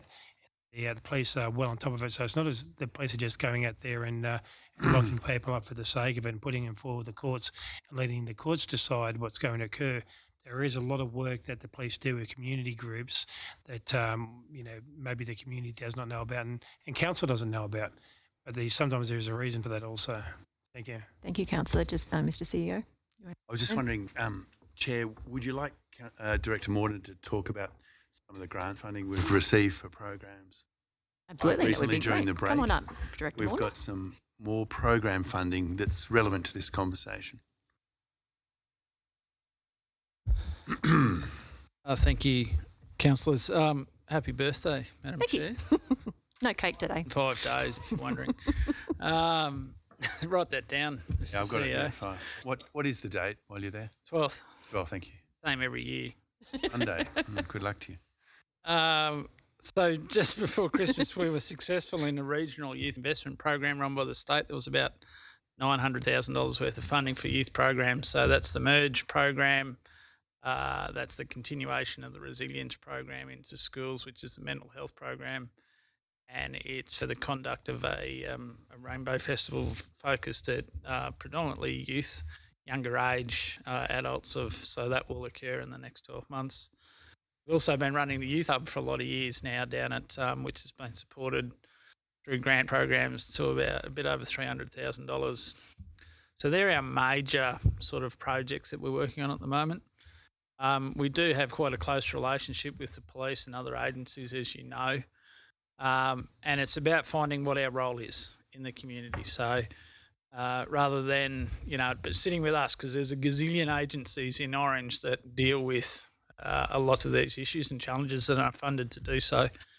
We look to support policing, support DCJ, criminal justice, sorry for the abbreviation, support a whole range of other agencies and projects, Housing Plus, etc.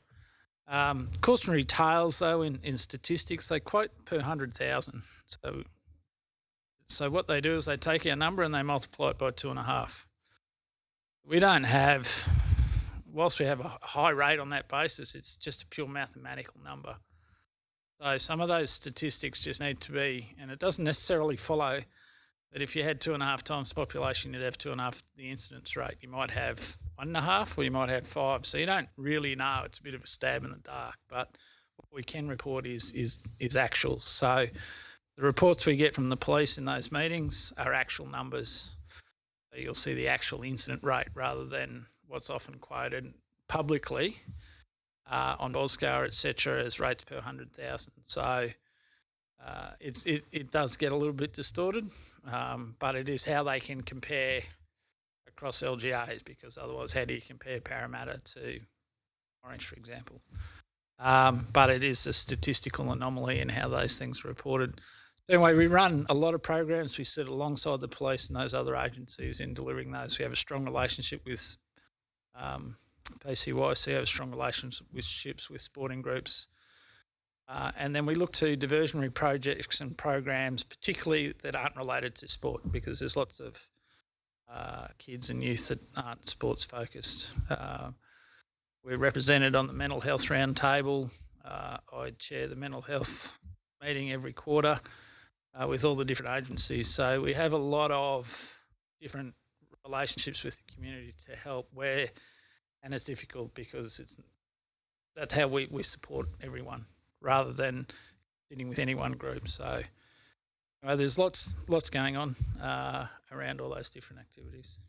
Councillor Greenhalgh. And I personally this afternoon was down at the Youth Hub. It is a wonderful facility. Most afternoons they're getting around 20 students or 20 children there from all walks of life. There was representatives from Orange High, Canobolas High, kids without uniforms, kids that attend there straight off the school bus.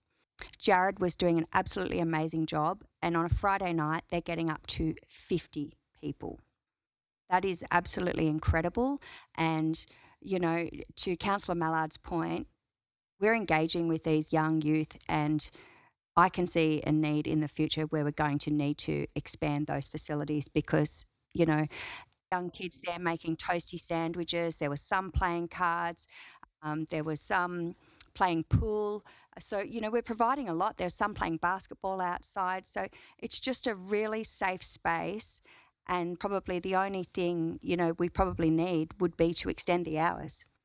And that's something, we can look to in the future, but it's going to require funding. So those staff down there are doing a wonderful job.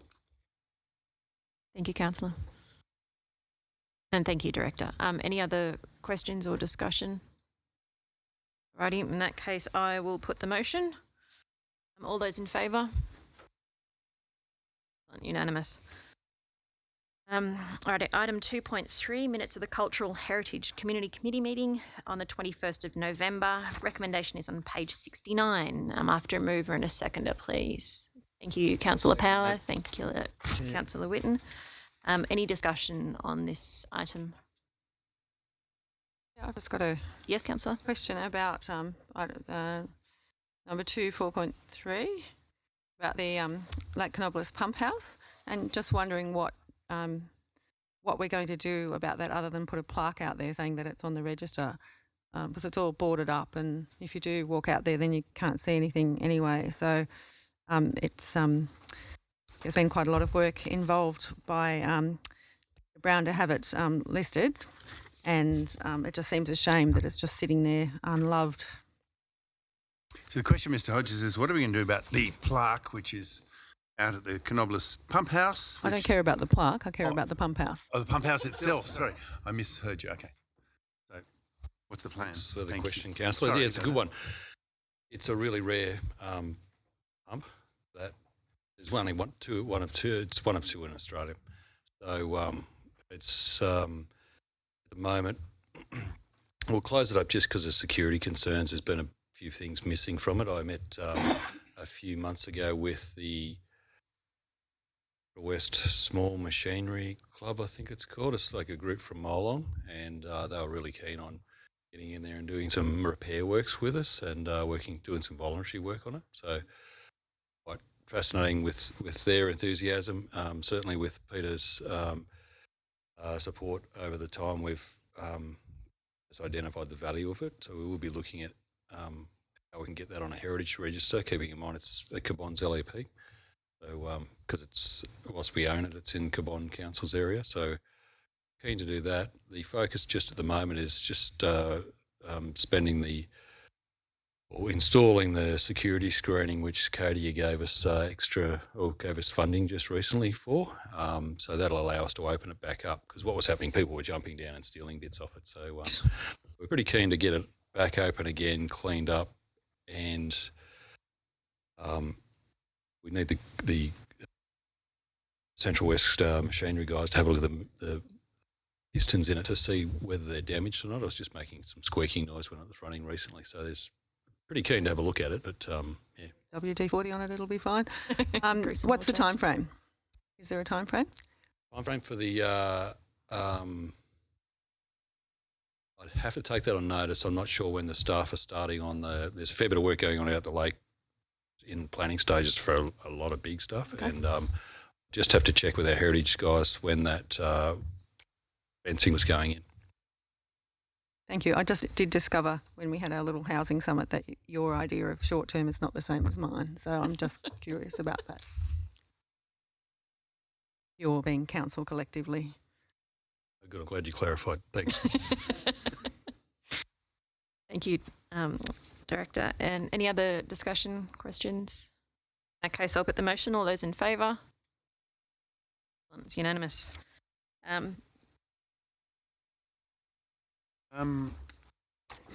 Thanks, councillors. That concludes the Services Policy Committee meeting, and I will hand back to Mr. Deputy Mayor.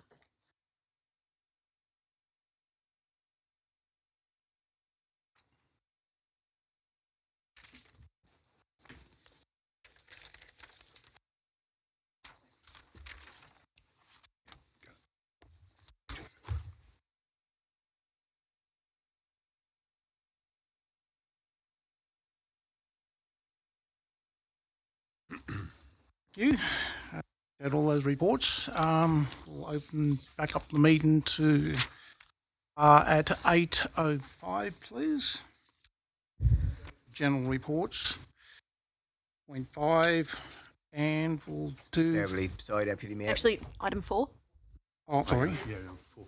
Oh, sorry. Yeah, 4.1. Sorry, my bad. I've jumped on that there. So page 16, please. 0.4. Sorry, Mr. Evans was moving out of the chair. Notice of motion for acknowledgement of country. Councillor Peterson. Yeah, so I'd I'll like second it, Mr. Deputy Mayor. Thank you. Mr. Winton. Yeah. Okay, any discussions, please? I need to say my thanks for speaking both with people publicly and privately about this over the last 2 months. Was happy that people, at least from what I said, or at least what I was told, would support this idea of having individuals, if they wish to, give an opportunity for different insights and thoughts on this acknowledgement of country, and hopefully make it or continue making it a fresh and meaningful exercise. Yes, and thank you. Yes, Mr. Yeah, thank you. Look, and thank you for the councillor for putting this motion forward. I support it. Got a question. Spoken to a few Indigenous people with regards to this, and are a little bit surprised that it was before council because of the fact that general acknowledgement is already accepted by the Indigenous community. And I guess what they're concerned about is, I know it's everybody's decision on what they want to put in it, but I'm just wondering, is there any vetting process before people speak or anything like that council do? Yes, sir. There is a process. It actually comes through the community working process, which is the federal arm, and it actually allows both non-government. Oh, sorry, you misunderstood the question. I'm aware of that. I've had a look at the. And the process, if I may finish, please. The process is simply that at any meeting to acknowledge on country.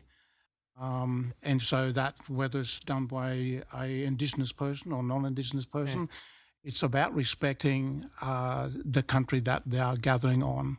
So it is a process. It also runs through the Aboriginal Affairs too, the process, if you wish to have a look at that one there too. That is the process that everybody is actually rolled behind in relation to, and that's where you see it on large sporting events across this nation, everywhere else. So it is as an Indigenous person, it is the norm to actually acknowledge at any meeting, whether I was at the CWD or CWA, whichever one, it just happens to hop up, or if not myself, somebody else's.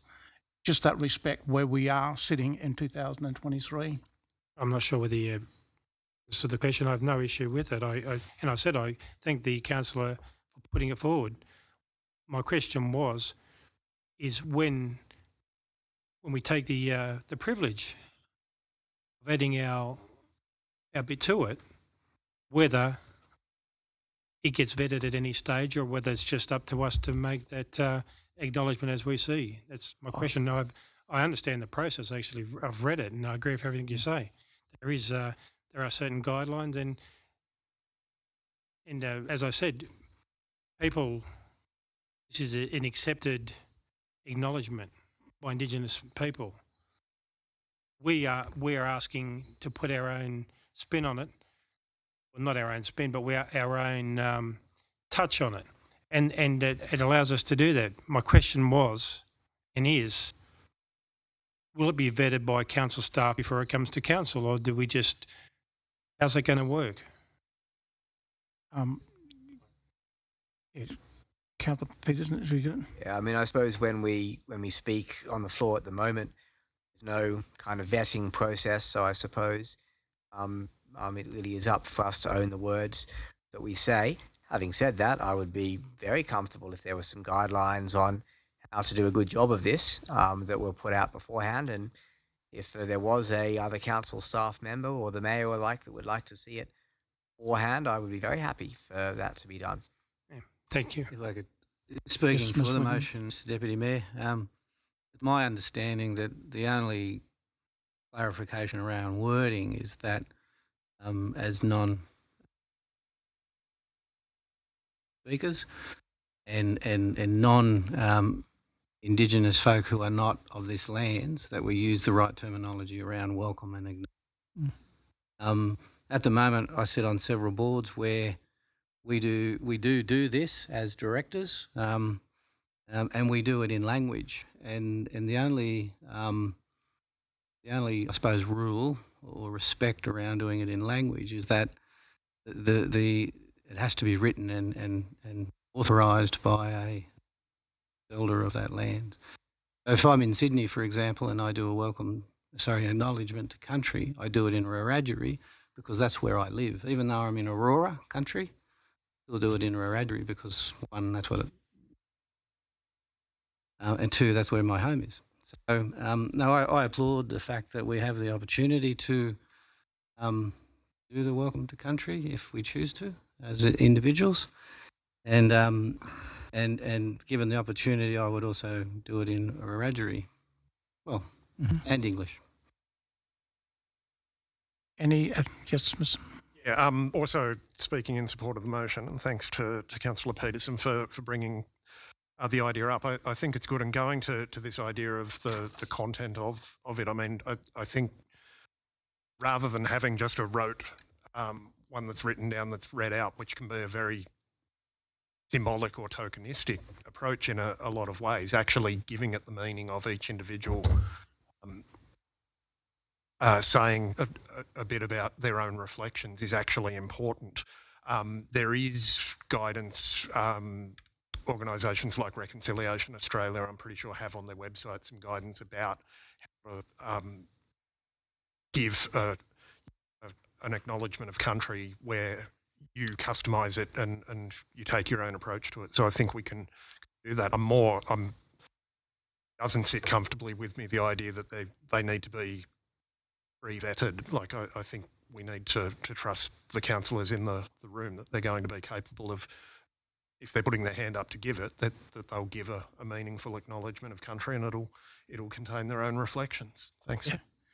I think if I can just make a comment. I mean, sorry, Mr. Duffy, I'll just say, Councillor Peterson actually approached me and said, as what I've read out already at the beginning of the meeting, I've done an acknowledgement. The conversation I had with him, he said, why don't we share it around and say anybody else wants to do that in relation to doing that at the beginning of the meeting? So that's when I sort of said, yeah, well, why not, you know? We allow the mayor that does that there every time from the beginning, and open it up to anybody else who wishes or wish not to. That's okay too, but wishes to actually acknowledge that we're on Gabon country. Yes, Councillor. Yeah, thank you, Mr. Chairman. I'm not fussed either way as regards to this, but just for the sake of the argument, I'll speak against it. Just a mere fact that I do believe it's a leadership role. Irrespective, you know, I've got, as I said before, first cousins and second cousins that have Indigenous blood in them at all. But I do think, and is a leadership role done by our leader, who's popularly elected, and all those type of things there. I'm quite happy to put my name down if it goes through what it is, but I'll hand it over to the actual mayor or the acting mayor at the time. We'll go this way first. So can you I'm first, please? happy to do this. A couple of reasons. One is that At the moment, you go through, if there's a fire, get out to the fire zone, acknowledge country, move on, and it does lose meaning, I think. But the other thing I wonder is if it would be an issue with our local Indigenous people, would they have a problem with it not being done by the mayor? Have we looked into that? Not really. It's the Welcome to Country that has a protocol around, and that's done by the elders. Anybody can actually do an acknowledgement of country. Okay, so it wouldn't be offensive that it's not done by the mayor or the deputy mayor. Okay. Anybody can do acknowledgement. We're all leaders. Yeah. Oh, right, just yes, the community. Thank you, Mr. Chair. I'll second what Councillor Whitten just said. We are all popularly elected members of this council, so if we chair committees, community committee meetings, we do an acknowledgement of country, and I just think this is a second all the comments, except for my colleague over there, Councillor Duffy. I think it's a great way of adding some special individuality to it, while still respecting the fact that we are on First Nations land. Thank you, Councillor Grenell. So probably just a bit of food for thought. We bring other people in and invite other people into our chamber to do the opening prayer. Why can we not open this up to the elders? That's a good point. It could be. Yeah, I mean, that's, I suppose, up to them in relation to them accepting that invitation. The protocol for the Welcome to Country is usually from when visitors come from another country, dignitaries to this country, is the Welcome to Country, or if not, then the nearest next to it, then you do acknowledgement of country. So at this point in time, any of us in this forum here can actually do the acknowledgement of country. Did that answer your question? Yeah, just food for thought. We might invite them in if they wanted to come in and do it. To Councillor Kinghorn's point, it just creates not that repetition where we all just go, oh yeah. I'll just clarification. Yes, Mr. Duffy. In relation to what Councillor Greenhill's saying there, and I commend her for a comment there, because for me it'd be more genuine if some elders did come in here and say the Welcome to Country. You have that at every conference we go to. Some people come in and say it, and I think I can't see any reason why that. I would support an amendment along those lines, 100%. Can I just make a point of clarification? If we were going to be asking someone to provide a Welcome to Country, then we would be paying people to come and for giving that Welcome to Country and for taking on that cultural load of coming and doing that for us. So there would be a cost attached to it as well. Correct. Councillors, you? I was only going to close if everyone had a chance to speak, and just to say that I've been a doctor in a couple of Aboriginal medical services many years. It is very interesting sometimes to hear what individual people, your colleagues, have to say when it's put to them. Potentially in the future, the idea from Councillor Greenhouse should be explored. For now, I'll put this down and see how it goes, but I think certainly in the future there's real scope to expand it. It's once it works, new regime. Any other discussion on this motion? Okay, I'll put the motion to a vote. All hands up in favour, please. Against? Against, thank you very much. And wonderful, thank you very much. Okay, now we'll move on to the general reports. 5.1, page 17. Leave of absence. Yeah, a point of order. I think you're saying the same thing.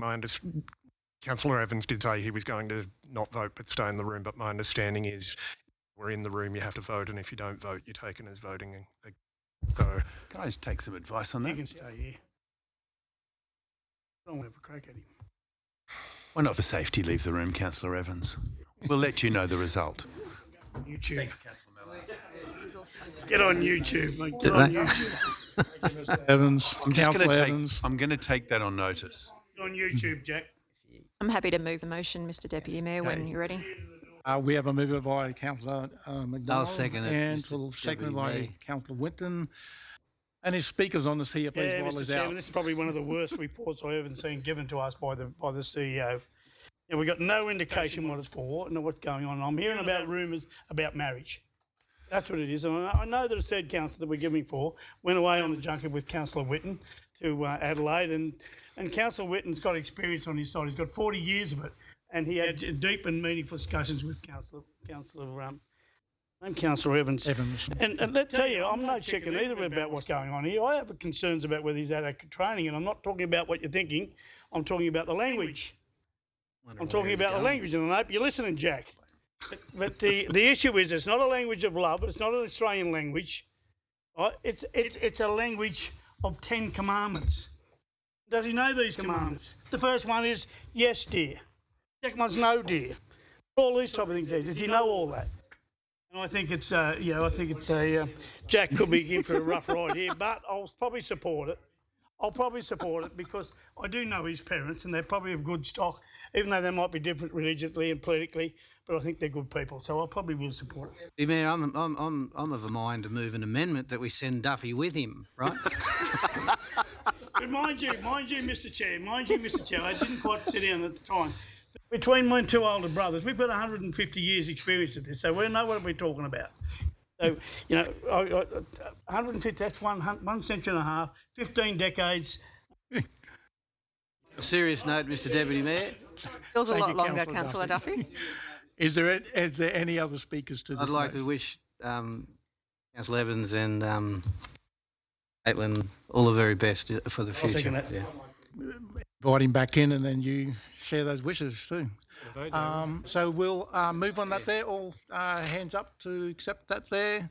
Mr. Duffy, you got your hand in there. Thank you very much. I put two of them up, so she missed me. Lee, thank you. 10 out Could of we have our Councillor Evans back into the chamber again?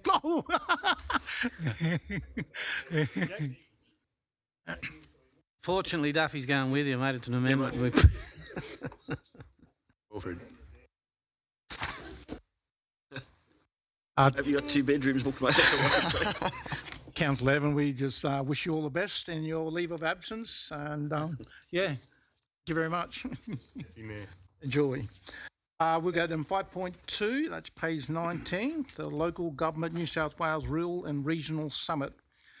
Nomination of councillors attending. Can I have someone move that there, please? Thank you, Councillor Floyd, and we'll go Councillor Greenhow, please. Speakers on this motion, please. Oh, but we'll need speakers on this motion, please. Cool. We need a nomination here, please. We need nominations too, please. Did send anyone? Have to send anyone, Councillor? Okay. Can I just speak? Oh, sorry. Sorry, I was just to clarify. This is summit is more focused on the state election priorities and in terms of what we want to, as a rural regional area, want to lobby for that election. Is that yeah. Given that Councillor Duffy and Councillor Whitten are often talking about how important it is to lobby in the run-up to elections, I think it's important that at least someone else other than your good self attends. Right, that pressure. Councillor Duffy. Do my direct lobbying straight to the actual ministers. Councillor Whitten. Thank you for the offer, Mr Deputy Mayor, but I'm not diminishing this event in any way, but I think certainly the General Assembly is really important, and probably the new. But certainly, I believe you should go as the. I see you are going. I am going. That's correct. Yeah. Like if there's, I would go with you if you felt that you would like me to be there. I'll be there in a heartbeat. But I'm worried about the cost, that's all. I think it would be better at those other events. Is it in the caretaker mode time? Those 20th dates. Feb. Through Mr. Chair, no. It's caretaker starts 1 March. Yeah. Just out of it, is it? Before, yeah. 10 days before. My own personal opinion is just going to be a talk fest simply because it's a rural area. So it's the real deal is done after the election. Okay. Happy for the mayor and Okay. Could I have a move on that motion there, please? Go and. So the motion just becomes that you're the only one attending? Through Mr. Chair, perhaps the motion is now that council notes that the deputy mayor will attend Will be attending. Yeah. 20 February. Okay. Move on that there, please. Move that way. Thank you. Yeah, and seconder. Thank you. No. Okay, all in favour? Beautiful. Yes. Carried. Thank you very much.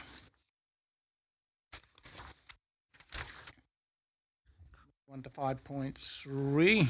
Mr. Deputy Mayor, can I move for this one that councillors are to submit any proposed motions in the format required for submission to the National General Assembly by Thursday, the 23rd of February, so that all proposed motions can be considered by council at the meeting on the 7th of March? Yep, happy to. Thanks. Yeah, so just suggesting rather than discuss any motions in general, I know Councillor Duffy's flagged he's got one idea, gives us time to come up with ideas. The deadline for them to be lodged with is the 24th of March, so we can put them at that March meeting and decide which ones we're putting up. Thanks. Again, moved by Councillor Malato, second by Councillor O'Donnell. Speakers on it, Mr. Duffy, you want to speak on it? I'm quite happy to support what Councillor Mallard's saying there, but also at the same time, I want a resolution to go up there as cats. Well, I'll start collecting. It needs to be addressed. Okay, any other speakers on the motion? Okay, we'll put the motion to a vote. All hands up to approve.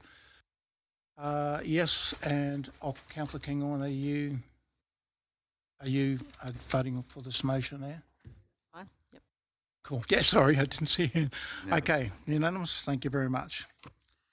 Wonderful. 5.4, page 43, Central New South Wales Joint Organisation, Orange City Council placemat and report. Happy to move the motion, Mr. Chair. And I'll second it. Thank you, Councillor O'Donnell and any speakers on this here, please? I'll just speak Yes, to the motion. Councillor. Look, I'll just reiterate what the comment I made before about DV numbers, but I also take into consideration Director Maunder's comment that statistics have to be taken in context. I think this is going to be a really, really good tool for these discussions in our community, especially raising awareness around issues that are both positive and also negative. So, yes, more than happy to support them. Thank you. Any other speakers? Just Yep. Councillor Mallard and then. Thanks, Deputy Mayor. Yeah, obviously speaking in support of it, and thanks to our staff for bringing the report and to the joint organisation for the work on this. Yeah, I think it's a great initiative to start measuring and tracking progress on things beyond our budget and looking at the actual things that matter to the lives of our community. And I mean, you know, from looking at page 49 at the placemat there, things we knew, but it's good to see them or clear to see them reflected there. The housing crisis is showing through in rents and mortgages and housing stress. Domestic and family violence, definitely an issue that we know has been an issue, as well as mental health issues there. And I do think the direction of attempting to do more work linking this into the integrated planning and reporting framework, I think, will be really great. This is something, when I worked in Jan Barham's office at New South Wales Parliament, we drafted and introduced a private members bill, a wellbeing indicators bill that basically required not only state government, but would have, if it became law, required all local governments to measure and report on a range of community wellbeing indicators that capture the range of social, economic and environmental outcomes over time. And I know when I was doing the work on that, there'd been some initiatives in New South Wales and elsewhere. I think Penrith City Council was a pilot program on those sort of wellbeing indicator frameworks. So I think this is a really good start, and hopefully there'll be some looking at what are the things that we need to measure in there. And one of the observations I wanted to make is that a number of the things that are reported here are averages, and that gives some information, but it can also, on its own, it can mask some issues as well. So like housing is good because what we get reported is good because as well as getting the median rents and mortgage payments, which are obviously high, but we can also see massive, nearly 2 out of 5 households experiencing housing stress. So it lets you know where the problem is. I was looking at, so the median personal weekly income down towards the bottom right, we're showing as we're doing good, it's in green because we're above the central New South Wales average. But my thinking around that is that may reflect the fact that we've got a lot of people in the city of Orange who work in high paying industries, in mining, medicine, higher education, academics, and other professional areas as well. That could be masking the fact that there's poverty and disadvantage as well, and there's not so much a measure for that I could spot really. So those issues of thinking about where could there be measures of disadvantage, like I know there are measures of things like early child development and those sorts of things that, again, going back to what I talked about before about getting at the root causes of the disadvantage and the problems that come from it, I think is quite useful. So hopefully I'll look forward to seeing this continue to develop and how we fit it into our integrated planning and reporting. Thanks. Thank you, Councillor. Councillor Peterson. Thank you, Mr. Chair. I spoke earlier about the value of the vital signs of Orange displayed as a trend line, easily accessible to the public. Some of this data would be good to contribute to this. I think we could debate which ones would be most useful, but I'd be interested in discussion either now or in the future of what could be objective, measurable, vital signs of Orange that we could display and monitor. Thank you, Councillor Peter. Any other discussions on this report? Wonderful. I'd like a show of hands to for this report. Thank you, Councillor Greenhow and Councillor O'Donnell and everybody. Councillor Duffy. Unanimous, yep. Yep, cool. Thank you. Approved. Moving on, 5.5, page 57, please. Happy to move the recommendation, Mr. Chair. Thank you, Councillor O'Donnell. And seconder, please. Councillor Floyd. Beautiful. Okay, any discussion on this, please? Yes, Chair. Just like to, I suppose, echo some of the comments that you've made in the media recently. I feel that I understand that there's some opportunity to relook at this every now and then, but given that Orange is a growing city, the workload that we all currently have, I mean, we have over 25 community committees and stuff. I just don't.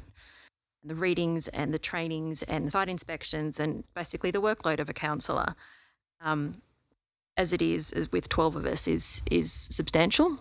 I think if we were to reduce the numbers, it's just going to increase the workload and for very little savings. Thank you, Councillor. So I'd like to pretty well much echo what Councillor McDonald has said. Like if we go back to the last election, from memory, Jack, our youngest councillor, wouldn't be here. We wouldn't have Francis from our Ratepayers Association, and we wouldn't have you, Mr. Deputy Mayor, our first Indigenous councillor and Deputy Mayor. And Orange would be poorer for it. Absolutely. The contributions that you guys have brought to our council has been wonderful. And I think with the growing population and how fast we're growing and expanding, I think it's more important than ever to have a diverse and a good section of people from our community sit on council to make the decisions. on the weekend when I attended the New South Wales Farmers Showgirl for the region, there were 20 girls there that were contestants, and one young lady from Bathurst stood up and she was elected as the youth mayor of Bathurst. So Bathurst have a youth council. What a wonderful way for the younger people from our community to be involved with council and hopefully be the next generation of people to sit on our council. So if anything, we should be looking to do more things like that to attract younger, enthusiastic people from all different walks of life. So, you know, I would agree with Mel that, you know, we remain at 12. Any other discussion? I'll go to Councillor. Thank you, Mr Deputy Mayor. Look, I seconded this for discussion back in November 2021, I think it was. My position still remains that I believe that the discussion is still warranted based on the fact that council and councillors should be continually looking at ways and opportunities of delivering the most effective and cost-efficient service to the community and the ratepayers of Orange. During my term on this council, I've been impressed by the quality of councillors that we do have, as was the last council. I see no reason to change that opinion. And whilst diversity is important for any council, what people want to see is the best people selected, and they should be selected on merit. I think we've found that balance, and I have no reason to change my opinion that we should remain at 12 councillors. Thank you. Yeah, thank you, Mr Deputy Mayor. Mr Deputy Mayor, I've spoken to quite a lot of people in the last couple of weeks about this, and they've all said to me, on the basis of other councils like Bathurst, Cowra, whatever the case may be, that have had nine councillors and how Orange has too many. And I say to them, do you think that these other councils may have 3 not enough? I try to turn it back, because I think with diversity, with the numbers, and at the end of the day, if it's not broken, don't fix it. So, I'd say on that. Deputy Mayor. Oh, sorry. After you, Councillor Jack. Evans. Yeah, after you, Councillor Evans. Thank you, Mr Deputy Mayor. I'll echo Councillor Floyd's comments. The original motion put forward by the former mayor said bring us into line with these other councils who have 9 or 10. Who's to say, like Councillor Floyd has said, that they're not sitting down there going, maybe we should add 3 more. I don't want to go fork out the cash for a referendum on this matter, which we don't know how much it's going to cost anyway, then get 10 years down the track as we continue to grow and go, ooh, we need 3 more, let's have another referendum. Just doesn't make sense to me. I think 12 is fine and the workload is manageable. 9, I don't think so. Thank you. Councillor Whitten. Thank you. Look, I think it's all been said, but I'd like to sort of point out that I was on a council of 14 originally, and we reduced it to 12. And certainly, I wouldn't recommend reducing it to 9 for the simple reason is that, sure, if you go to the community and say we want to get rid of the number of councillors, they would certainly probably support that, but they don't realise that they're reducing their own voice in the chamber. We are the representation of those folk in the community, and 12's a good number. A lot of councils believe that you should have odd numbers, but in those councils that have odd numbers, you have block voting, right? So, and sure, you could have block voting with 7 councillors, but you'd want to be a damn good negotiator to continually have 7 numbers in every critical vote, right? But it does happen in odd numbers. You only need a good councillor who is strong to pull on 2 more councillors. He has, or she has 3. You only need to get 2 more people, and then you have a block. And anybody who has ever been in local government or in a council where they have a block, it is not a nice place to be, right? Because you never really have a voice, because the block always drowns you out. So, I'm fully supportive of keeping 12. There is a good, Councillor Greenhow just said it. We have 3 councillors who are superb councillors that wouldn't be here, and we would certainly be poorer for that. So I fully support keeping 12. Sorry, Councillor Kinghorn, did you want something? I'm happy to go. Someone once said to me, self-interest is a pretty good thing, isn't it? One of the things that I do, and I do agree with Councillor Jack and Councillor Whitten as regards to what they're talking about there. I don't believe that we should knock this on the head tonight. What I do believe is the fact is we should know what the issues are. Why is it, and how they're working at 9, or what's the benefits of it? Where does the money go? You've only got to go back to the situation of the public elected mayor. What happens once the mayor drops off the perch, and let's hope he doesn't, but there are other issues there, or a council moves off the perch, what happens? We don't really know, do we? And the general public didn't know that, but the general public don't know probably what the effects of this here, and that's what Councillor Whitten said. As I said, I'll probably support the 9. I would like more information as to why stay with 12 or why not have 9. As far as I'm concerned, that's the way I look at it. I mean, there just needs to be a lot more information available to the general public for them to make an informed decision. It's not an informed decision for us; it's an informed decision for the public because they're the ones that we are representing. But I do have an issue with the losing of grassroots. Okay. Thank you, Councillor Dunphy. Councillor Peterson. Thank you, and I put a dissenting point of view, speaking against the recommendation. I think the question of how many councillors should represent ratepayers should really be put to the ratepayers at the next election, as has been done in the past when we went from 14 to 12. There's certainly positives and negatives of having 9 councillors instead of 12. Positive, there's maybe some cost savings in having an odd number of councillors, avoids need for a casting vote. But the negatives that people have spoken about are all valid. Potential reduction in diversity, losing the contribution that councillors contribute. Admittedly, Bathurst, Dubbo and Wagga seem to manage with less councillors than us. I think there's many ways to contribute to your community and council that doesn't involve being on a council, demonstrated by all those good people that make up our community committees. Ultimately, though, if we're going to trust ratepayers to decide the council's membership in an election, I think it's highly appropriate we also trust the ratepayers to decide numbers, and if people feel strongly about either way, they could campaign on this to the next election. Yeah, I'll do Councillor Greenhalgh. So, sorry, just another, doing a bit of research about the other councils and stuff that were listed on here, like Dubbo, Bathurst, and so forth. They're all regional councils. We're a city council. And I think the other thing to note is the majority of those meet once a month. So, our workload is already more than that, meeting twice a month. And, what does it mean for all those committees that we sit on, the additional workload? So I think it would be, like Councillor Duffy said, what would that look like? What would that workload go to?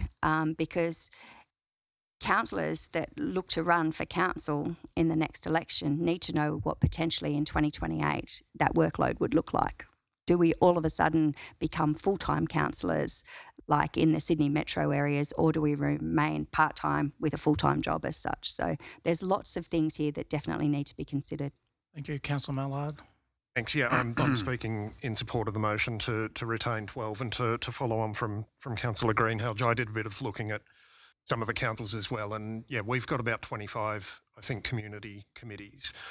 Dubbo and Wagga look to have maybe around 15. Bathurst, I couldn't find any sign on their website that they have community committees. They have the youth council, but that's a different thing. So there are differences in councils. The other thing I wanted to note about their numbers is Dubbo and Bathurst certainly were both councils that were established by an amalgamation, and I believe the Boundaries Commission would have determined their numbers. Well, they certainly did for Dubbo. I know that one because they imposed the 5 ward system.